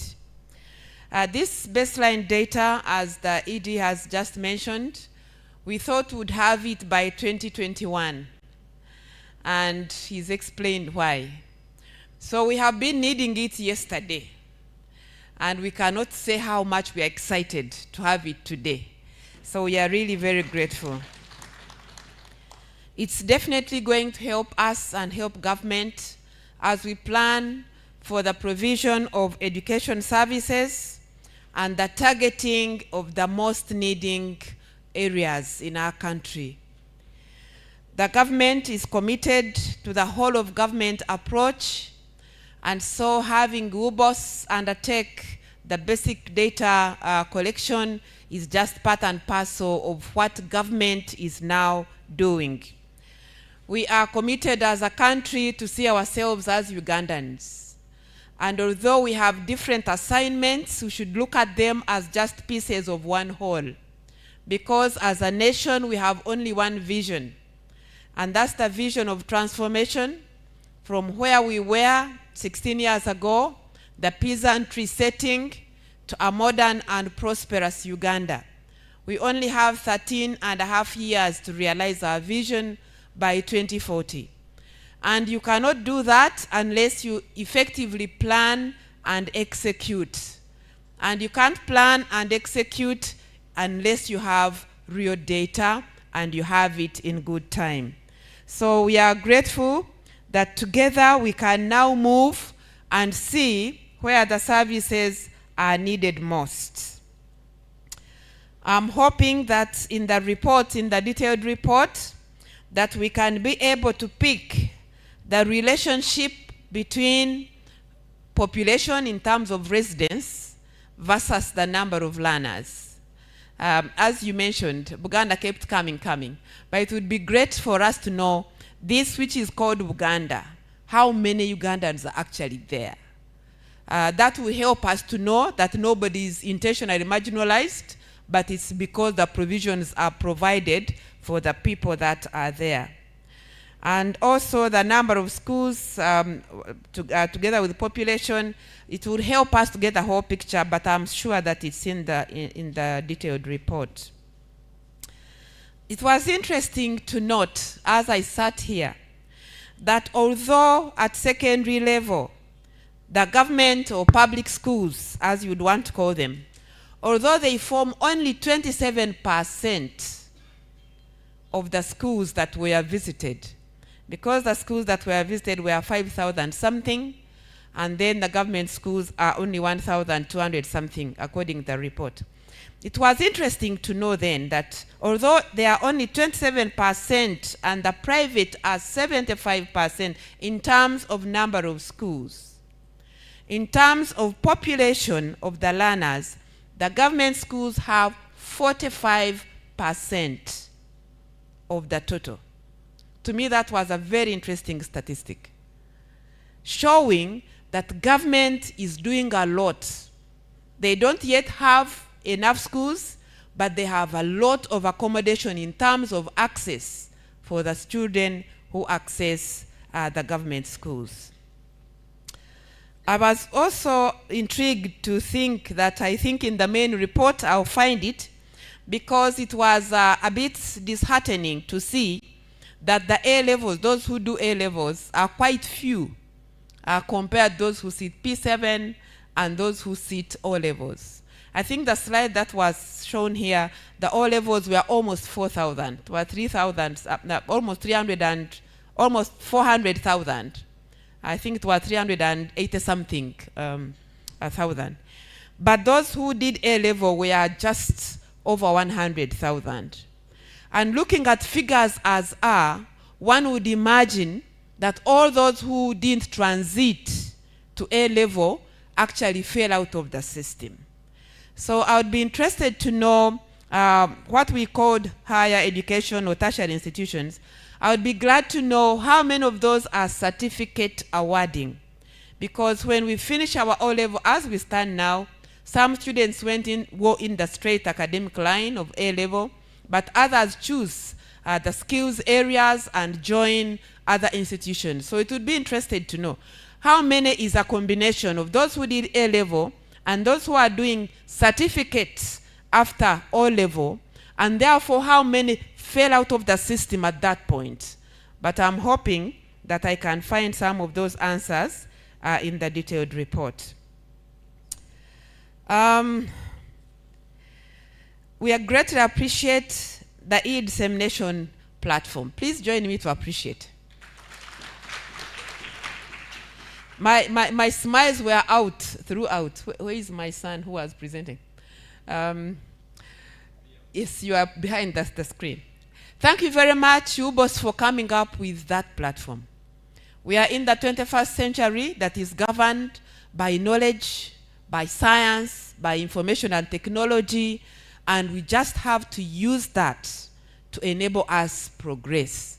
So we are going to get many answers from what I saw in the e-dissemination platform, and those answers will help us as we start on our strategic plan 25-26 to 30-31, as we start on these new government commitments as you heard from the president's speech when he was inaugurated, this data is going to be extremely important for us. Ladies and gentlemen, it's only the Ministry of Education where every person is a stakeholder. Every family. You are either in school yourself or institution, or you are a parent or a guardian or a grandparent or something. All of us are interested in what happens in education. And looking back to our Vision 2040, transformation does not happen just because we have minerals and fresh water. Transformation happens when the product of the education system have appropriate competencies, they have the right values and attitudes, they love themselves and love their country, and they are able to translate what they learn into actionable areas. So getting this data will help our strategies. I'm sure you all know that we recently, only last year, had a law on TVET, where we would want to access skills to all people who need them. You could be a graduate of whichever course, but you don't yet see what you can put your hands on. And now our TVET law, which is building on the TVET policy 2019, provides you an opportunity to get into a TVET skills provision where you can get more skills. In this global village, we talk about multi-skilling because we are very many people and the jobs that they talked about then have shrunk. So we are happy that we have this. We are going to use it to the maximum that we can. As I conclude, I would like to say that the big numbers of sub-counties without yet public school and parishes, they are quite a pain. However, they also have a connotation with the rate at which we have grown as a population, but also the rate at which we have grown as local governments. Since I'm going to invite the chair of the board to speak, when he was still with us in 2015, we did an assessment of the secondary school coverage at that time.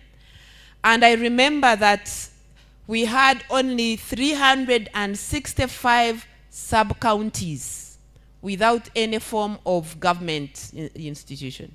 365 in 2015. And you remember that it's in 2016 manifesto when the president first committed to provide a secondary school per sub-county. As I talk now, since 2016, we have either built or grant-aided more than 500 secondary schools. In the recent past, through your gift, we are getting 287. We have, USEP coming. But you saw the number of sub-counties without any, more than 1,000. So if we had remained with the sub-counties then, we would now have excess. But because of the proliferation of local governments, we keep having more and more, which we don't have. So this data is going to help us because we can now zoom in and see what's the population in this sub-county and the population in the next sub-county. So which one do we pick instead of looking at just a sub-county without? This data is going to help us know where is the great population of school-going age at different levels so that we target those ones to first put a school there before we can look at just a sub-county in general. Allow me to stop here. I have the capacity to speak on, but I would like to stop here and thank you once again, Ubo. Thank you so much. I harassed the ED last year, but he forgave me. I want to thank you for forgiving me. And he promised me, he said, when the results come, you'll be happy. I'm happy that it has come and it's this detailed and it's this analyzed. So thank you very much once again, Ubos. Let me now take this singular opportunity to invite the chair of the board of Ubos, who must be now the minister in charge of this, because in the transition, the technical teams are also running the roles of the ministers. So I would like to invite you, Dr. Byamcha, to come and give your remarks. Thank you all.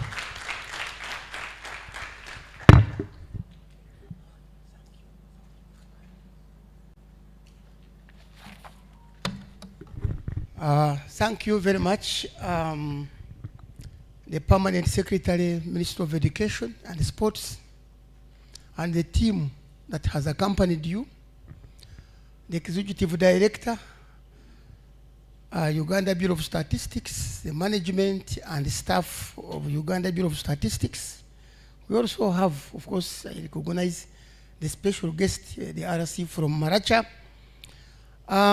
members of the media fraternity, all participants joining us physically and virtually, and viewers following this dissemination live through TVs, radios, online platforms, and even using now this e-dissemination platform. Distinguished guests, ladies and gentlemen, good afternoon. Good afternoon. On behalf of the Uganda Bureau of Statistics Board of Directors, Management and Staff, let me begin by thanking all of you for joining us today for the dissemination of the Basic Education Census 2025 report. Your presence demonstrates the continued national commitment towards strengthening evidence-based planning, policy formulation, and service delivery in Uganda. I wish also to commend the government of Uganda and as a visionary leadership of His Excellency President Yoweri Kaguta Museveni and the National Resistance Movement government for the deliberate and sustained investment in education as a foundation for national transformation.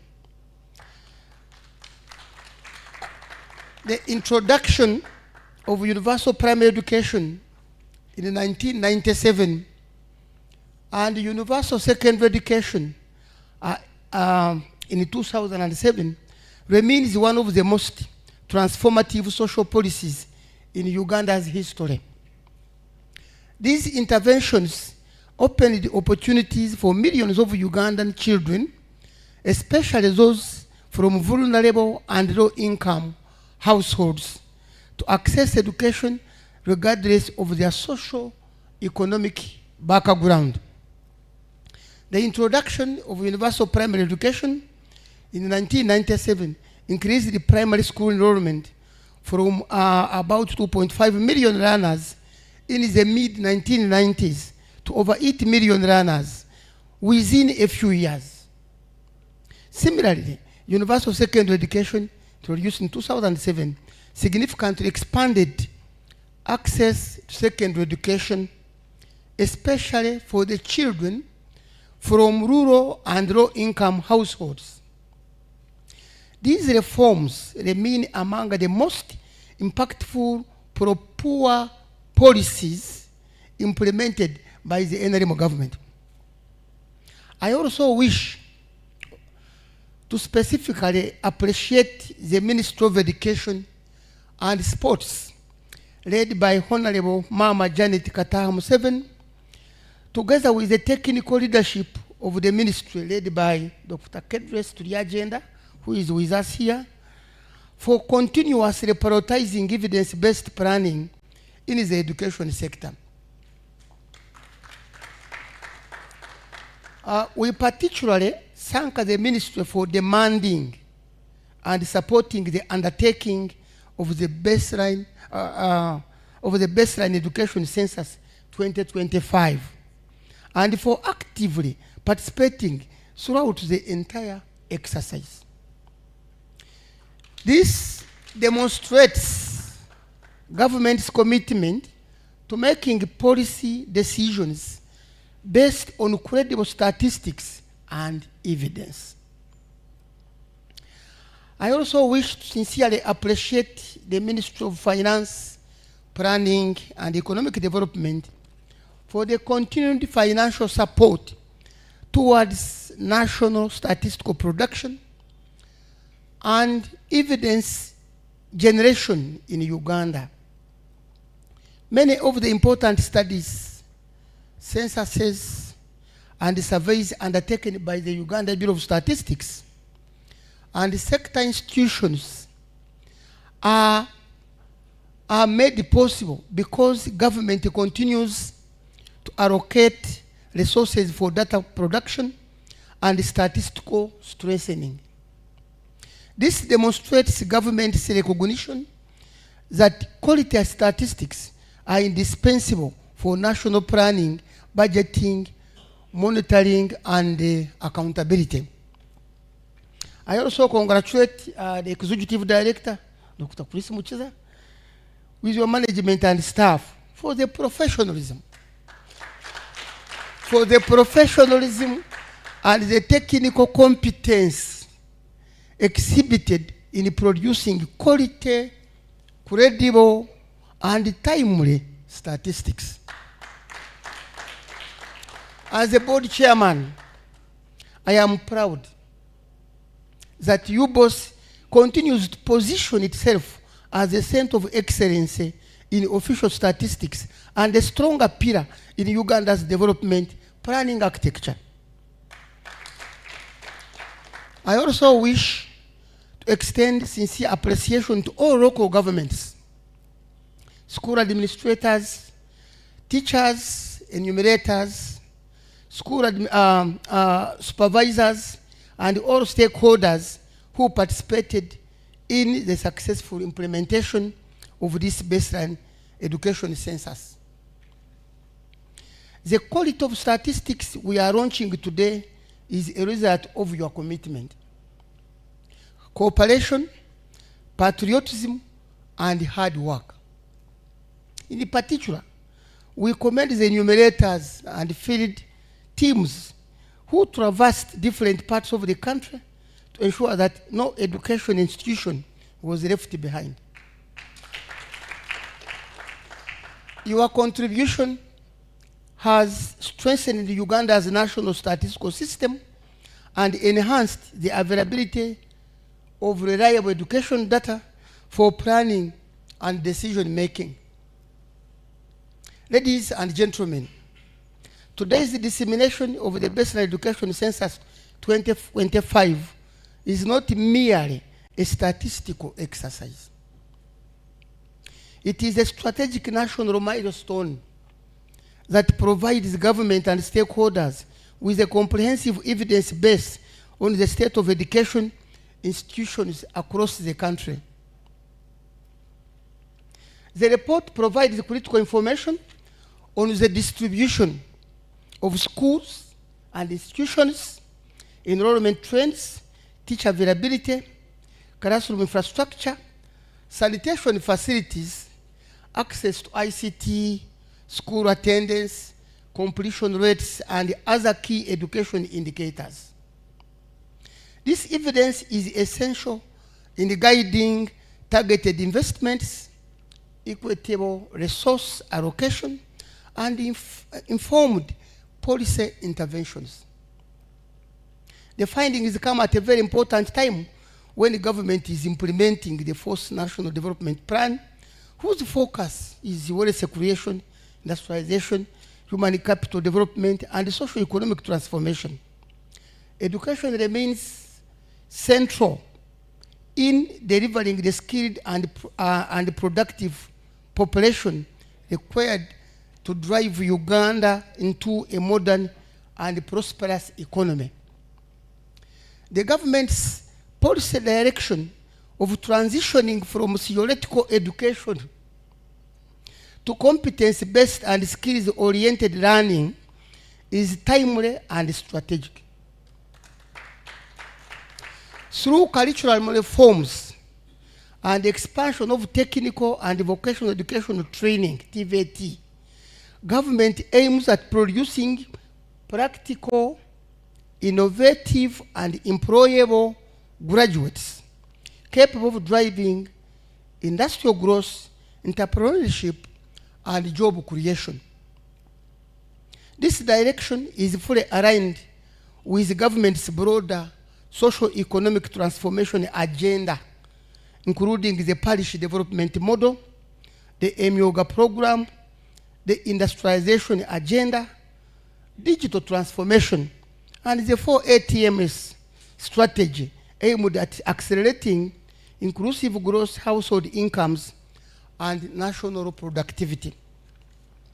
Distinguished guests, the baseline education census also directly supports Uganda's commitment to the international agenda. You know, we have the Sustainable Development Goals, Agenda 2030. We have also Agenda 2063, the Africa we want. And especially for this case, SDG number 4, goal number 4, on quality education, which seeks to ensure inclusive and equitable quality education and promote lifelong learning opportunities for all the children, all the learners in this country. However, education is also a catalyst for achievement of many other, by the way, SDGs. A well-educated population contributes towards, for example, I usually talk about SDGs because Uganda subscribes to international community, and we must show the world that yes, now we have the data to measure these indicators, and hence tell the whole world where we stand. For example, SDG number 1 on ending poverty, SDG number 5 on gender equality, and SDG number 8 on decent work and economic growth. We have SDG number 9 on innovation and industrialization, and SDG 10 on reducing inequalities, and the data provides that. So the census findings therefore provide a stronger foundation for accelerating localization and implementation of the SDGs within Uganda's National Development Framework.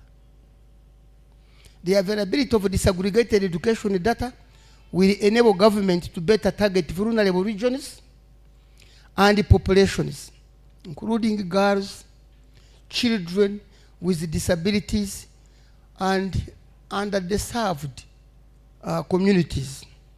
So according to the National Population and Housing Census 2024, Uganda's population now stands at approximately 45.9 million people, with over 70% being below the age of 30. So this makes Uganda one of the youngest populations in the world.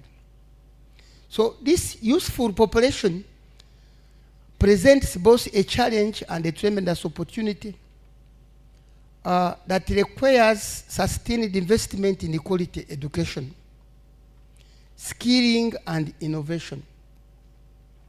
Further, the national literacy rate for persons aged 10 years and above now stands at approximately, I think we are almost 74%, reflecting steady progress arising from government's continued investment in universal education, school infrastructure, teacher recruitment, and community sensitization. So in today's rapidly changing global economy, driven by science, technology, and innovation, the education sector must produce graduates who are digitally skilled, innovative, and adaptable. Government's continued investment in ICT infrastructure, digital transformation, and science education provides enormous opportunities for e-learning, innovation, research, and technology-driven skills development among Uganda's younger population. Nevertheless, the report also reminds us that challenges still exist. We must continue investing in education infrastructure, teacher welfare, digital learning, science and innovation, and school retention, particularly for girls and vulnerable children. So we must also strengthen the linkage between education and labor market demands to address the challenges of graduate unemployment and skills mismatch. So the findings of this census should therefore guide the government in strengthening teacher deployment, improving pupil classroom ratios, expanding ICT infrastructure in schools, and supporting science education and addressing regional disparities in education, access, and quality.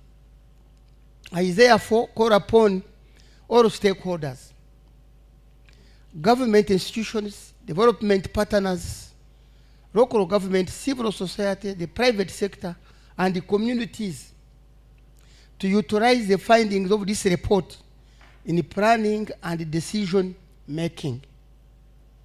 Statistics are only useful when translated into action and measurable development outcomes. As I conclude, allow me once again to congratulate you both for delivering this important national statistical product.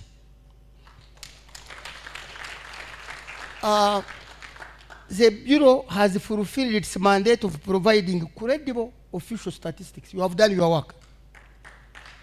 So the responsibility now lies with all of us to utilize the evidence effectively in transforming Uganda's education sector and advancing our national development agenda. And before I launch this report officially for public use, including the e-dissemination platform, we can allow some few questions, clarifications on the report, on the findings which have been presented to you, and then finally we launch the report officially. Would that be okay?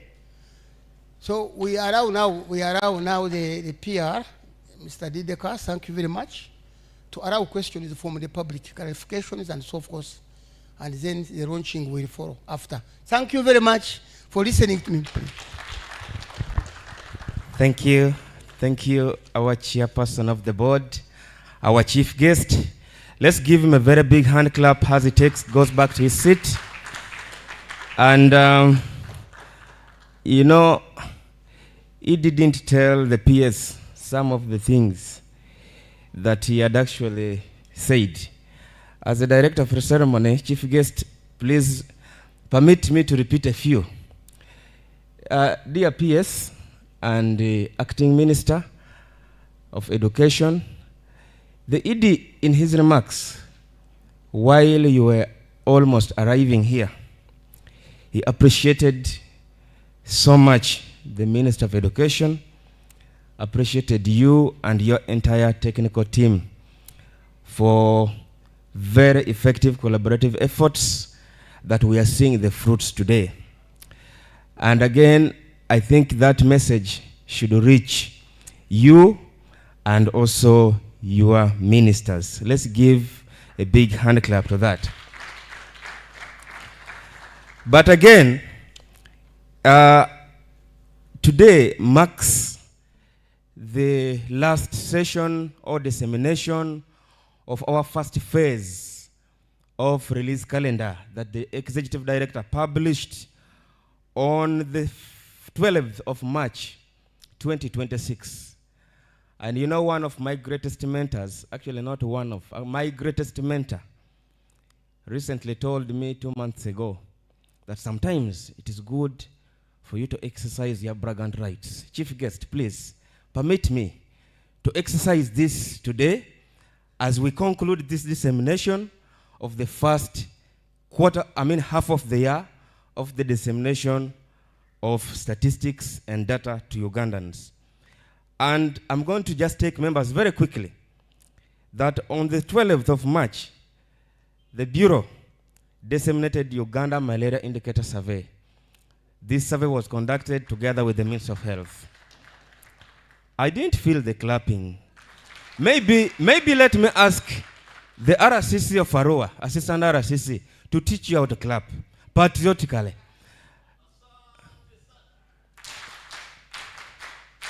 Thank you so much. So, whichever point I'm going to mention here, I expect a bigger clap in sense of appreciation. On the 19th of March, the ED with his visionary leadership published or released Orphans and Other Vulnerable Children Census Monograph, Volume 4, and this is part of the census. Can we have a big hand clap? On the 26th March, multidimensional poverty index generated from census final report volume 5 was released. On the 9th of April, the National Population and Housing Census 2024 Community Module volume 6 was disseminated. On 16th of April 2026, the Labor Market Survey Report was published and was launched here by our line minister. On the 23rd of April 2026, the National Human Resource, we also call it statistically Manpower Survey Report 23-24 was published. On the 30th of April, PS, these are all products that have been disseminated to the government. Thank you. On 30th of April 2026, Uganda Aquaculture Census Report was published. Good, thank you. 21st May 2026, Uganda Business Inquiry 2019-2020 was published online at AM, but it was actually put there by midnight and was on the website. A big hand clap. On the 21st May 2026, Uganda Harmonized Integrated Survey report was published for Wave 1, Wave 2, and Wave 3 2021, 2024, 2025. A big hand clap. Ladies and gentlemen, today we are here to witness a very important occasion as we finalize this dissemination with very important statistics. And you can see in the PS's message this afternoon, she gladly appreciated the efforts of the executive director, the efforts of the management of the bureau that we have published the baseline education census report. Now, this brings me to one issue, and I want to quote. It is a Jewish proverb. It says, "Who is the hero?" And the answer is, he who. Are we together? Who is the hero? He who is the hero is the hero. Are we together? Ladies and gentlemen, he who is the hero is the hero. And that is none other than the Executive Director, Uganda Bureau of Statistics, Dr. Chris Mukiza. And over the oversight function of our board chairperson with his entire team, Dr. Albert Biamogisha. On that note, therefore, ladies and gentlemen, allow me to invite you for a standing ovation to observe and appreciate these very important gentlemen who are here with us. A standing ovation. All of us stand up. Let's stand up. RCC, before I give you the honor to lead the observation of this standing ovation, I wish to tell the audience that a standard ovation was a reserve for the generals in the Roman Empire who have extremely and exceptionally satisfied the emperor. Now, I wish to tell you that the ED and the board chairman, with the entire management, they have satisfied statistical demand of Uganda.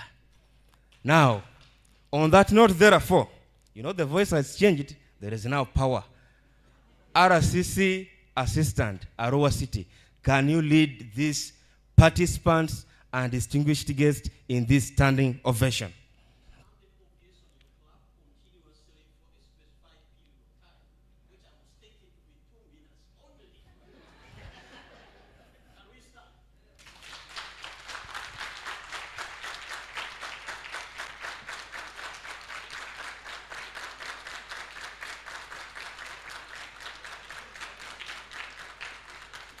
Thank you. Now remain standing. Remain standing, please. On that note, therefore, I wish to say, and I will use a Latin phrase, I will ask Director Internal Audit to translate. Benedictus vos omnipotens Deus. Now that director is smiling, he seems to have forgotten his Latin translation. And he was in a Latin class. But let me give him the microphone. ED, with your permission. Benedicat vos omnipotens Deus means, may Almighty God bless you. Director, for the first time I interviewed you with the permission of the ED, and you have passed. Thank you very much. You may take your seats. And that note, therefore, let's come back to the session to listen to the views of those of us who have been following this diligently and have been very actively participating, and the ED is going to take us through this session.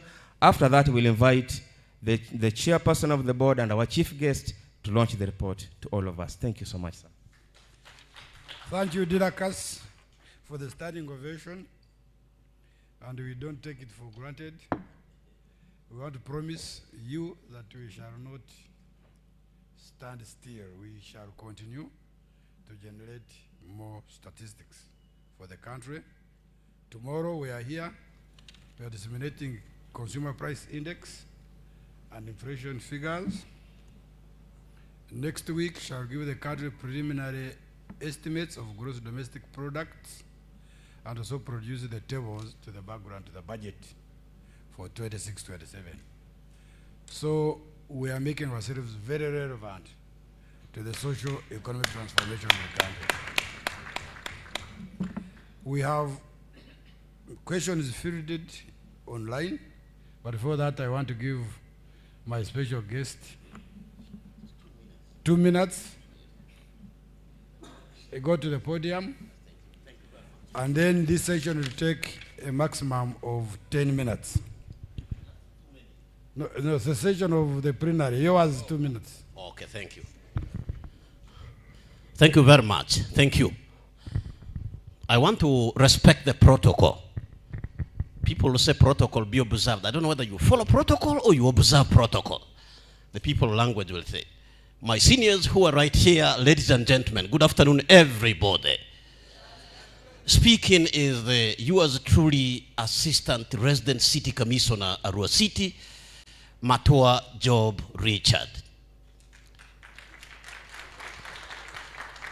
I have come here on 3 notes which are very serious. Number 1, I would like to thank my Muko and my brother, my senior, Dr.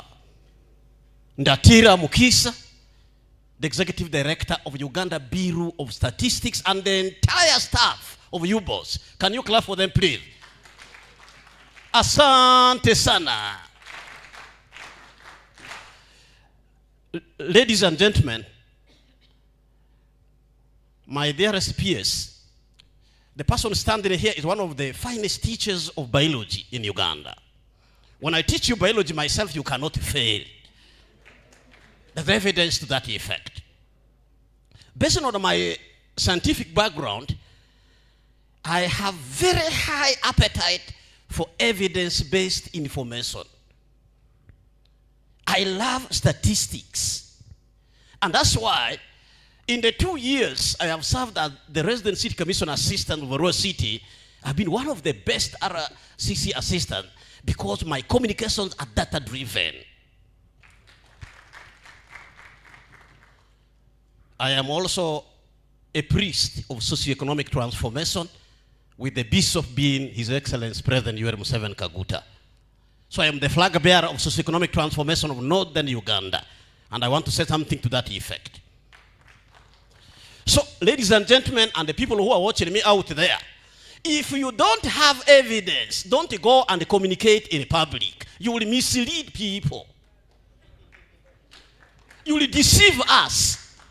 You will give us a picture which is the contrary to the actual. You will tell lies. Therefore, UBOS actually should be the agency of government that should be visited most by all government officials. In fact, the members of parliament should always be here to get data to communicate on the floor of parliament. Now that the new speaker, the Right Honorable Jacob Oboth, is emphasizing research-based debating, I hope MPs will have higher chances of coming here. And I'm suggesting that the director UBO should invite all the MPs and give chance to talk to them. Because we must also improve them. You know, we pick MPs just from the population. Anybody who sells most, is the one who becomes MP. And that person must be prepared. It is our duty to prepare them. Now, Madam PS, ladies and gentlemen, in 1986, at the turn of event of a revolution in Uganda, that's when the government of National Resistance Movement, Stroke Army, the NRM of the original correct line took over. I belong to movement of the original correct line, not this NRM of years of corruption, intrigue, and what have you. And I'll tell you what movement of the original correct line meant. That movement advocated for winning hearts and minds of the people of Uganda, working for the people of Uganda. If you want to understand what that movement meant, you go and listen to the opening remark of the late General Benon Biraro at the presidential debate that was online. He actually alluded to what that movement meant, the movement of the original correct line. In 1986, Uganda had only 7,000 primary schools. My media, please take a note of this, because some of you will tell lies again using this data. Uganda had only 7,000 primary schools in 1986. Today, Dr. Ndatira and his wonderful people have presented to us 43,567. This is a 522.4% increase in the numbers. Hence, NRM is delivering. This is a positive. And some of you want to tell the negative. This is a positive. I have seen here. Evidence-based. Uganda had only 527 secondary schools. And today, we heard that by 2025, Uganda is having 5,498, which is 943.3% increase. What a positive increase. Can you clap for Ministry of Education for this? I have no doubt, because when the Permanent Secretary, Dr. Turiagenda Kedra, was talking about it, she actually said they have built more city schools in Uganda. Madam, I want to confirm that is true. And the only government secondary school in Agai Town Council we saw there is called All Saints City School. It was a newly built government school by Ministry of Education. Can you clap for Ministry of Education again? So therefore, my media, when you are going to talk about this report, please let us also talk about the positive aspect of it. Don't be so much obsessed with the negative. A negative is very contagious. Now, to that effect, Madam PS, ladies and gentlemen, Dr. Ndatira, I want to thank you both again. Madam PS, there is something you said here that I want to respectfully disagree with, intellectually, and based on evidence. If you go to page 158, media, take note of this. Page 158 of volume 1 of National Population and Housing Census Report 2024. It gives a picture of households, the outside money economy, which in our beautiful Lugwera language is called household in Echida Chonka. Household where people work only for the stomach. A cholera omurimo kufuna emere yika. Kufanya kazi kupata ugali peke yake in Kiswahili. Now, if you look at that picture, and again, go to page 46 of the main report of UBOS. This is evidence to you that this man uses UBOS report with precision. It gives a picture of education in Uganda. Madam PS, it is in northern Uganda and eastern Uganda letting Uganda down in our journey of socioeconomic transformation. So if anything, ministry is planning about education, there may be fewer people in Karamoja, but what is the socioeconomic status of those fewer people? If it is a worse, please don't again disadvantage it. Yes? So you may find many people in Kampala, yes, but these ones are accessing school. And I'm ending my ED. So therefore, 10 minutes. very good, thank you. So Madam PS, my request is that Ministry of Education should actually look at Karamoja, which is the worst of the worst in every indicator, that we must then concentrate effort and lift Karamoja out of that angle. West Nile, which is the second worst in this picture. So when you deal with those bad areas, then quantitatively and largely you will push Uganda towards the attainment of Vision 2040, which is the transformation of our country from a peasant to modern and prosperous economy 2040 for God and my country. Thank you. You know, when he started, told you he is the socio-economic agent of Northern Uganda. And you should visit the office of the PS and discuss more. And thank you for using statistics. As I talk to you, you know you are our ambassador of statistics. There are some clarifications that have come on the questions, which I want to read and see whether you'll answer some. Those I can't. The most difficult ones, you know, I will pass to experts. David Kawasas is concerned about inconsistent nomenclature we use in other studies in sub-regions. He wants us to regionalize them. He talks of one nation. Emphasis on ethnic regionalization is a myth at the moment. Now, for all census reports, we go by the constitutional regions. What you have seen here are all the regions in the Constitution of 1995. Why? Because we have all data that has been covered everywhere. Census, we cover complete counts. Now, for surveys, because of the resources and limited data, we use statistical subregions. For all censuses, constitutional subregions. For surveys, statistical subregions. And the reason is very technical. You may not estimate to the slowest if it is a survey. So that's the reason. And that's the reason why you also have Buganda sub-region, that's in the constitution. Now when it comes to statistical sub-region, you divide Buganda into two, Buganda North and Buganda South. For statistical sub-regions.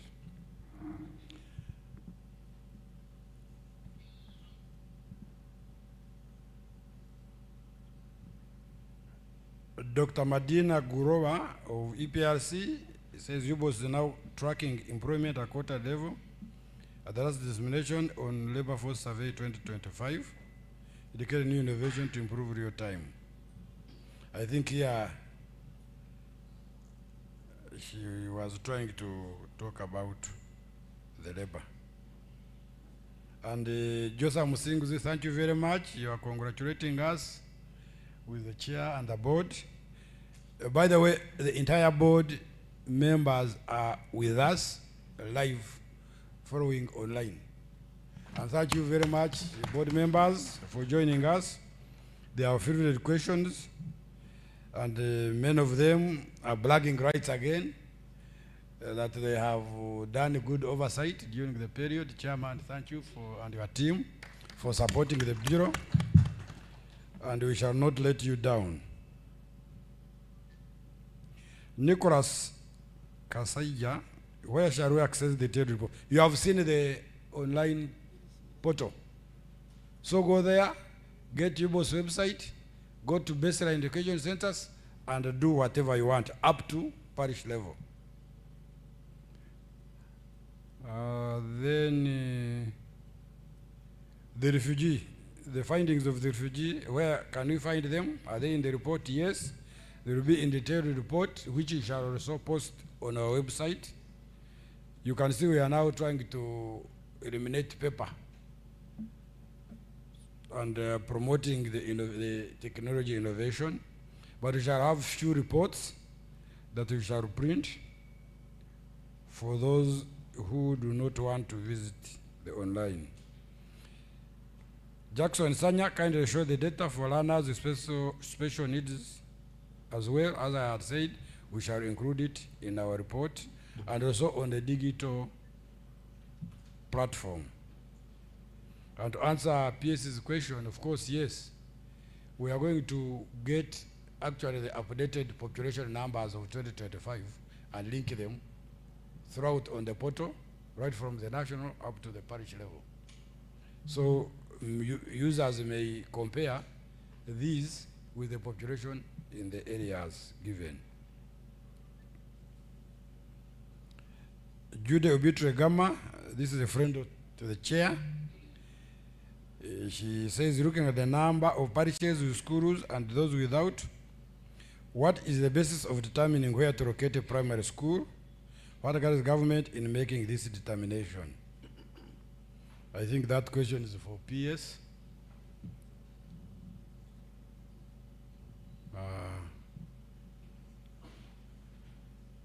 Then again, the refugee issue comes in.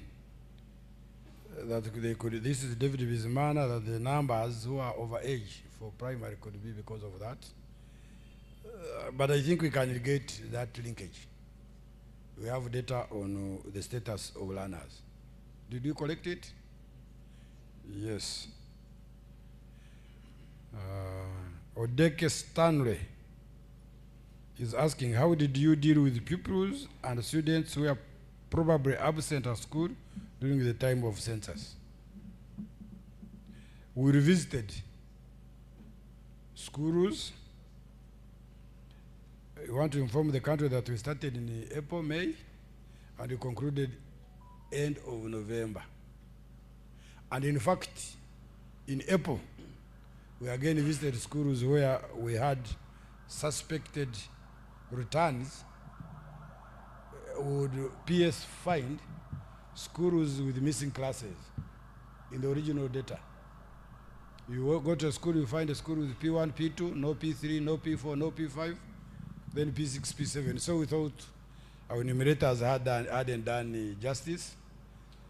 I wrote to you to give us staff who went for validation, and that validation exercise found that indeed there are schools with classes that are not there. I don't know what happens to those in P2, whether they lend them to the next school or not. But then you go to P6, they have. I think that is an interesting finding, which the ministry, and we have them. The ministry should get very interested in those. So we are very sure that we covered all learners, and the good news is that we shall be now updating the IMIS and the LIN, so we shall track whoever may have been left behind. But certainly, there are not very many.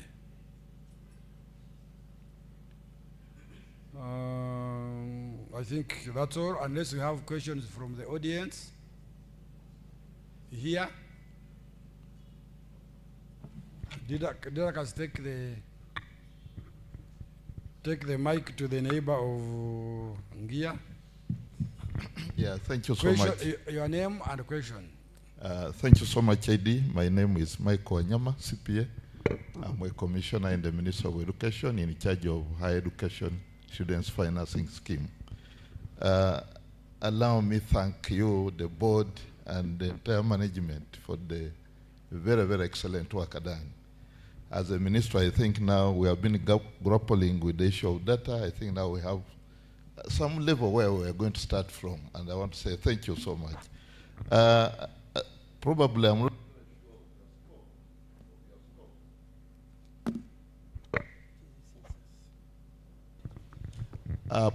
not very sure of your scope, but you know, Minister of Education caters from ECD to higher education. So when you're presenting, you covered secondary up to some level of tertiary, but we also have other tertiary institutions and university. I know you know your scope, but probably we should also, PS, be looking into how do we then get similar data for other tertiary institutions and also university to help us in the future to make informed decisions based on very, very clear data. Otherwise, if you have it, we shall be grateful to get it. And I thank you so much for the good work done. We are very grateful. For that one, it's the pending work, but our scope was stopped there. We intend to, I think, use administrative data. We think universities and other higher tertiary keep records. So we are going to work with the ministry to ensure that we also get the data and upload it on universities is easy, and these other teaching institutions. So strictly we stopped at non-tertiary, these ones who give ordinary certificates and what have you. And I think we are going also, it gives us opportunity to do analysis and track where do these children go from primary 7. We saw they are dropping from 796,000, secondary 400, around 500. So we want to see whether these ones are picked and they go to non-tertiary, but you saw the enrollment is low in non-tertiary. So PS, what happens to these learners, these kids? Do they just go in the villages? Do they join the army? What happens generally? Do they go in Dubai, in these other, will they exercise? We need to track them. Yes, sir. Thank you, ED, and the UBOS team. You've done a wonderful job. My name is David Gusongoirie from the Ministry of Education and Sports. My question is on land. I would like to know during the census whether you had a question on land, because as a ministry, land ownership of the schools, because as a ministry we've been grappling with getting data on land ownership, whether land is titled, in whose names, things like that. Thank you very much. We didn't. I wish you had brought that one, that question. I don't know. In the future, we shall handle. So, PS, there is a policy question for you. How do you determine where to put a primary or a secondary in a given parish? That was a question from audience. Thank you very much, ED. As has been mentioned already, the government policy at the moment is a school per parish for primary and a school per sub-county for secondary. So when we have some money to build a school, we work with the local governments. We request the local governments to identify where there is land they can own and give us so that we build in there. So the local government looks at the sub-counties without for secondary, and then they start searching for land. And eventually the decision of where to build is influenced by the local government.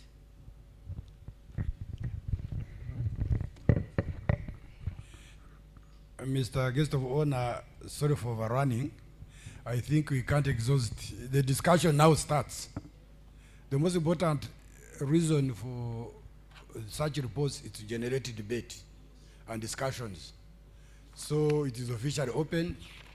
People may comment on the data, tell us where to improve, how to improve in the future, going forward. You have seen DIDACAS has given you all the reports you have published, and it is always in the best interest of the National Office to get comments and other demands to improve future reports, because we are in this together. So, Chairman, I wish now to invite you to launch the report, both the hard copy report, the dummy, and the digital report.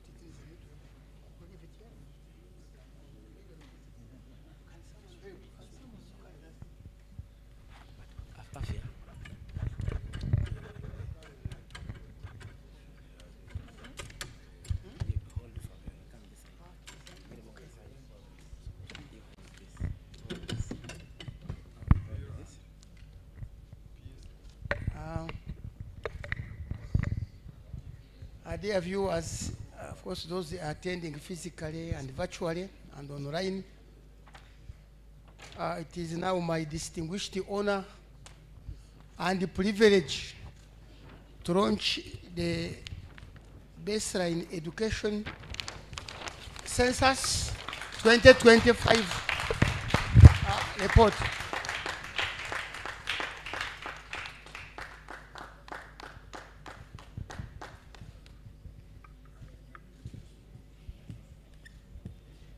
Thank you, Chair. For public use. Thank you, our chief guest. Thank you so much. We shall have the PS, Minister of Education and Sports, sign on the report. Let's give her a very big hand clap. I just noted that some people are not clapping, including Ukudi. Can we clap? And now comes the very serious signature again. From down going up, the Executive Director, Chief Statistician. That clap was again very low. Director, thank you so much. Thank you. That's far much better. Thank you, DED. Assistant RCC, please be prepared to hold onto the marker. And of course, after this, we are going to have a group photo. We shall have the first photo of the team, led by our chief guest.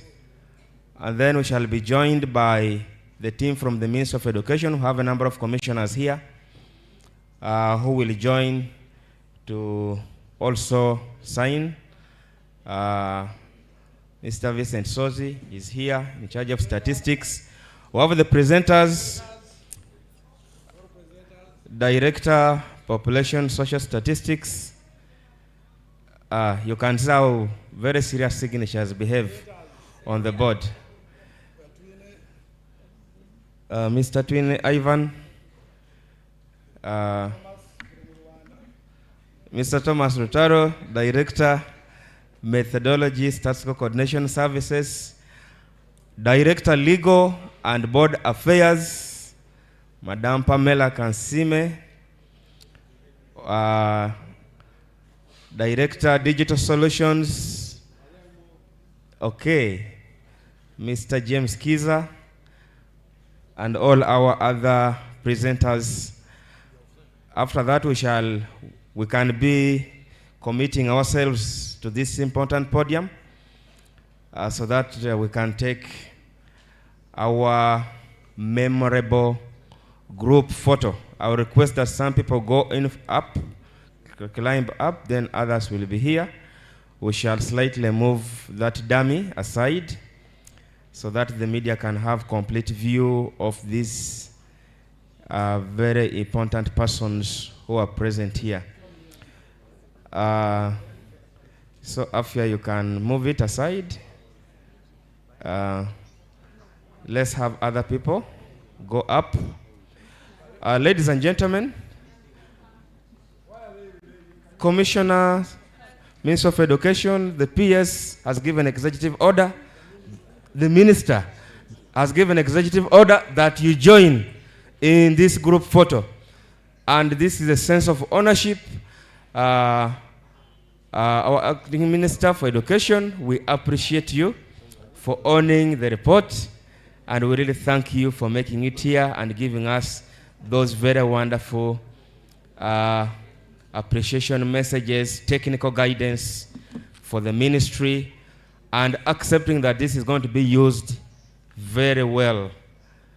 Let me remove this water because this group photo is going into the great archives in the calendars of next year, the diary of next year, and so it is important that you can see that the level of smartness can only be described by the nature of the coats, the neckties, the glasses. You know, the glasses also tell a very big story.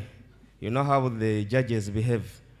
So these are all doctors and PhD doctors and professors, I mean.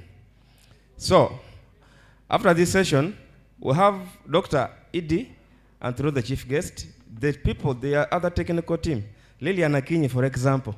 Can you join and have this group photo with the ED and the chief guest and the minister? They are a team who were very active. Yeah, they were very, very active, and they were in through the whole process. They wouldn't wish to miss. ED actually said that you come in front of them. In front, yes, and you just squat a little and show that you are physically fit. We want to see the level of fitness, physically fit.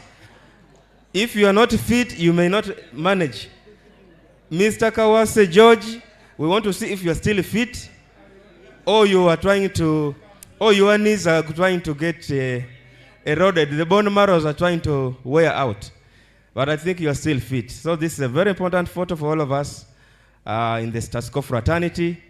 I will request that the PS, the ED, and our chief guest wait for a media interview so that we can have one-on-one with the media. The rest can go and have lunch. Please scan the QR code. We would like to get your comments.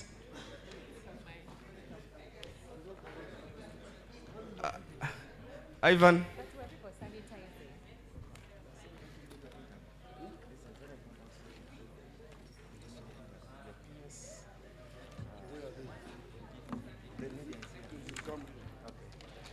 So the media team, we request those who want to do one-on-one with the Minister of Education, with the chief guest, please move close, and the Luganda.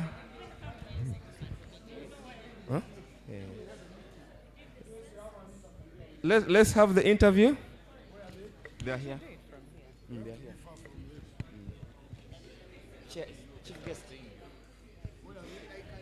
Okay, okay, please.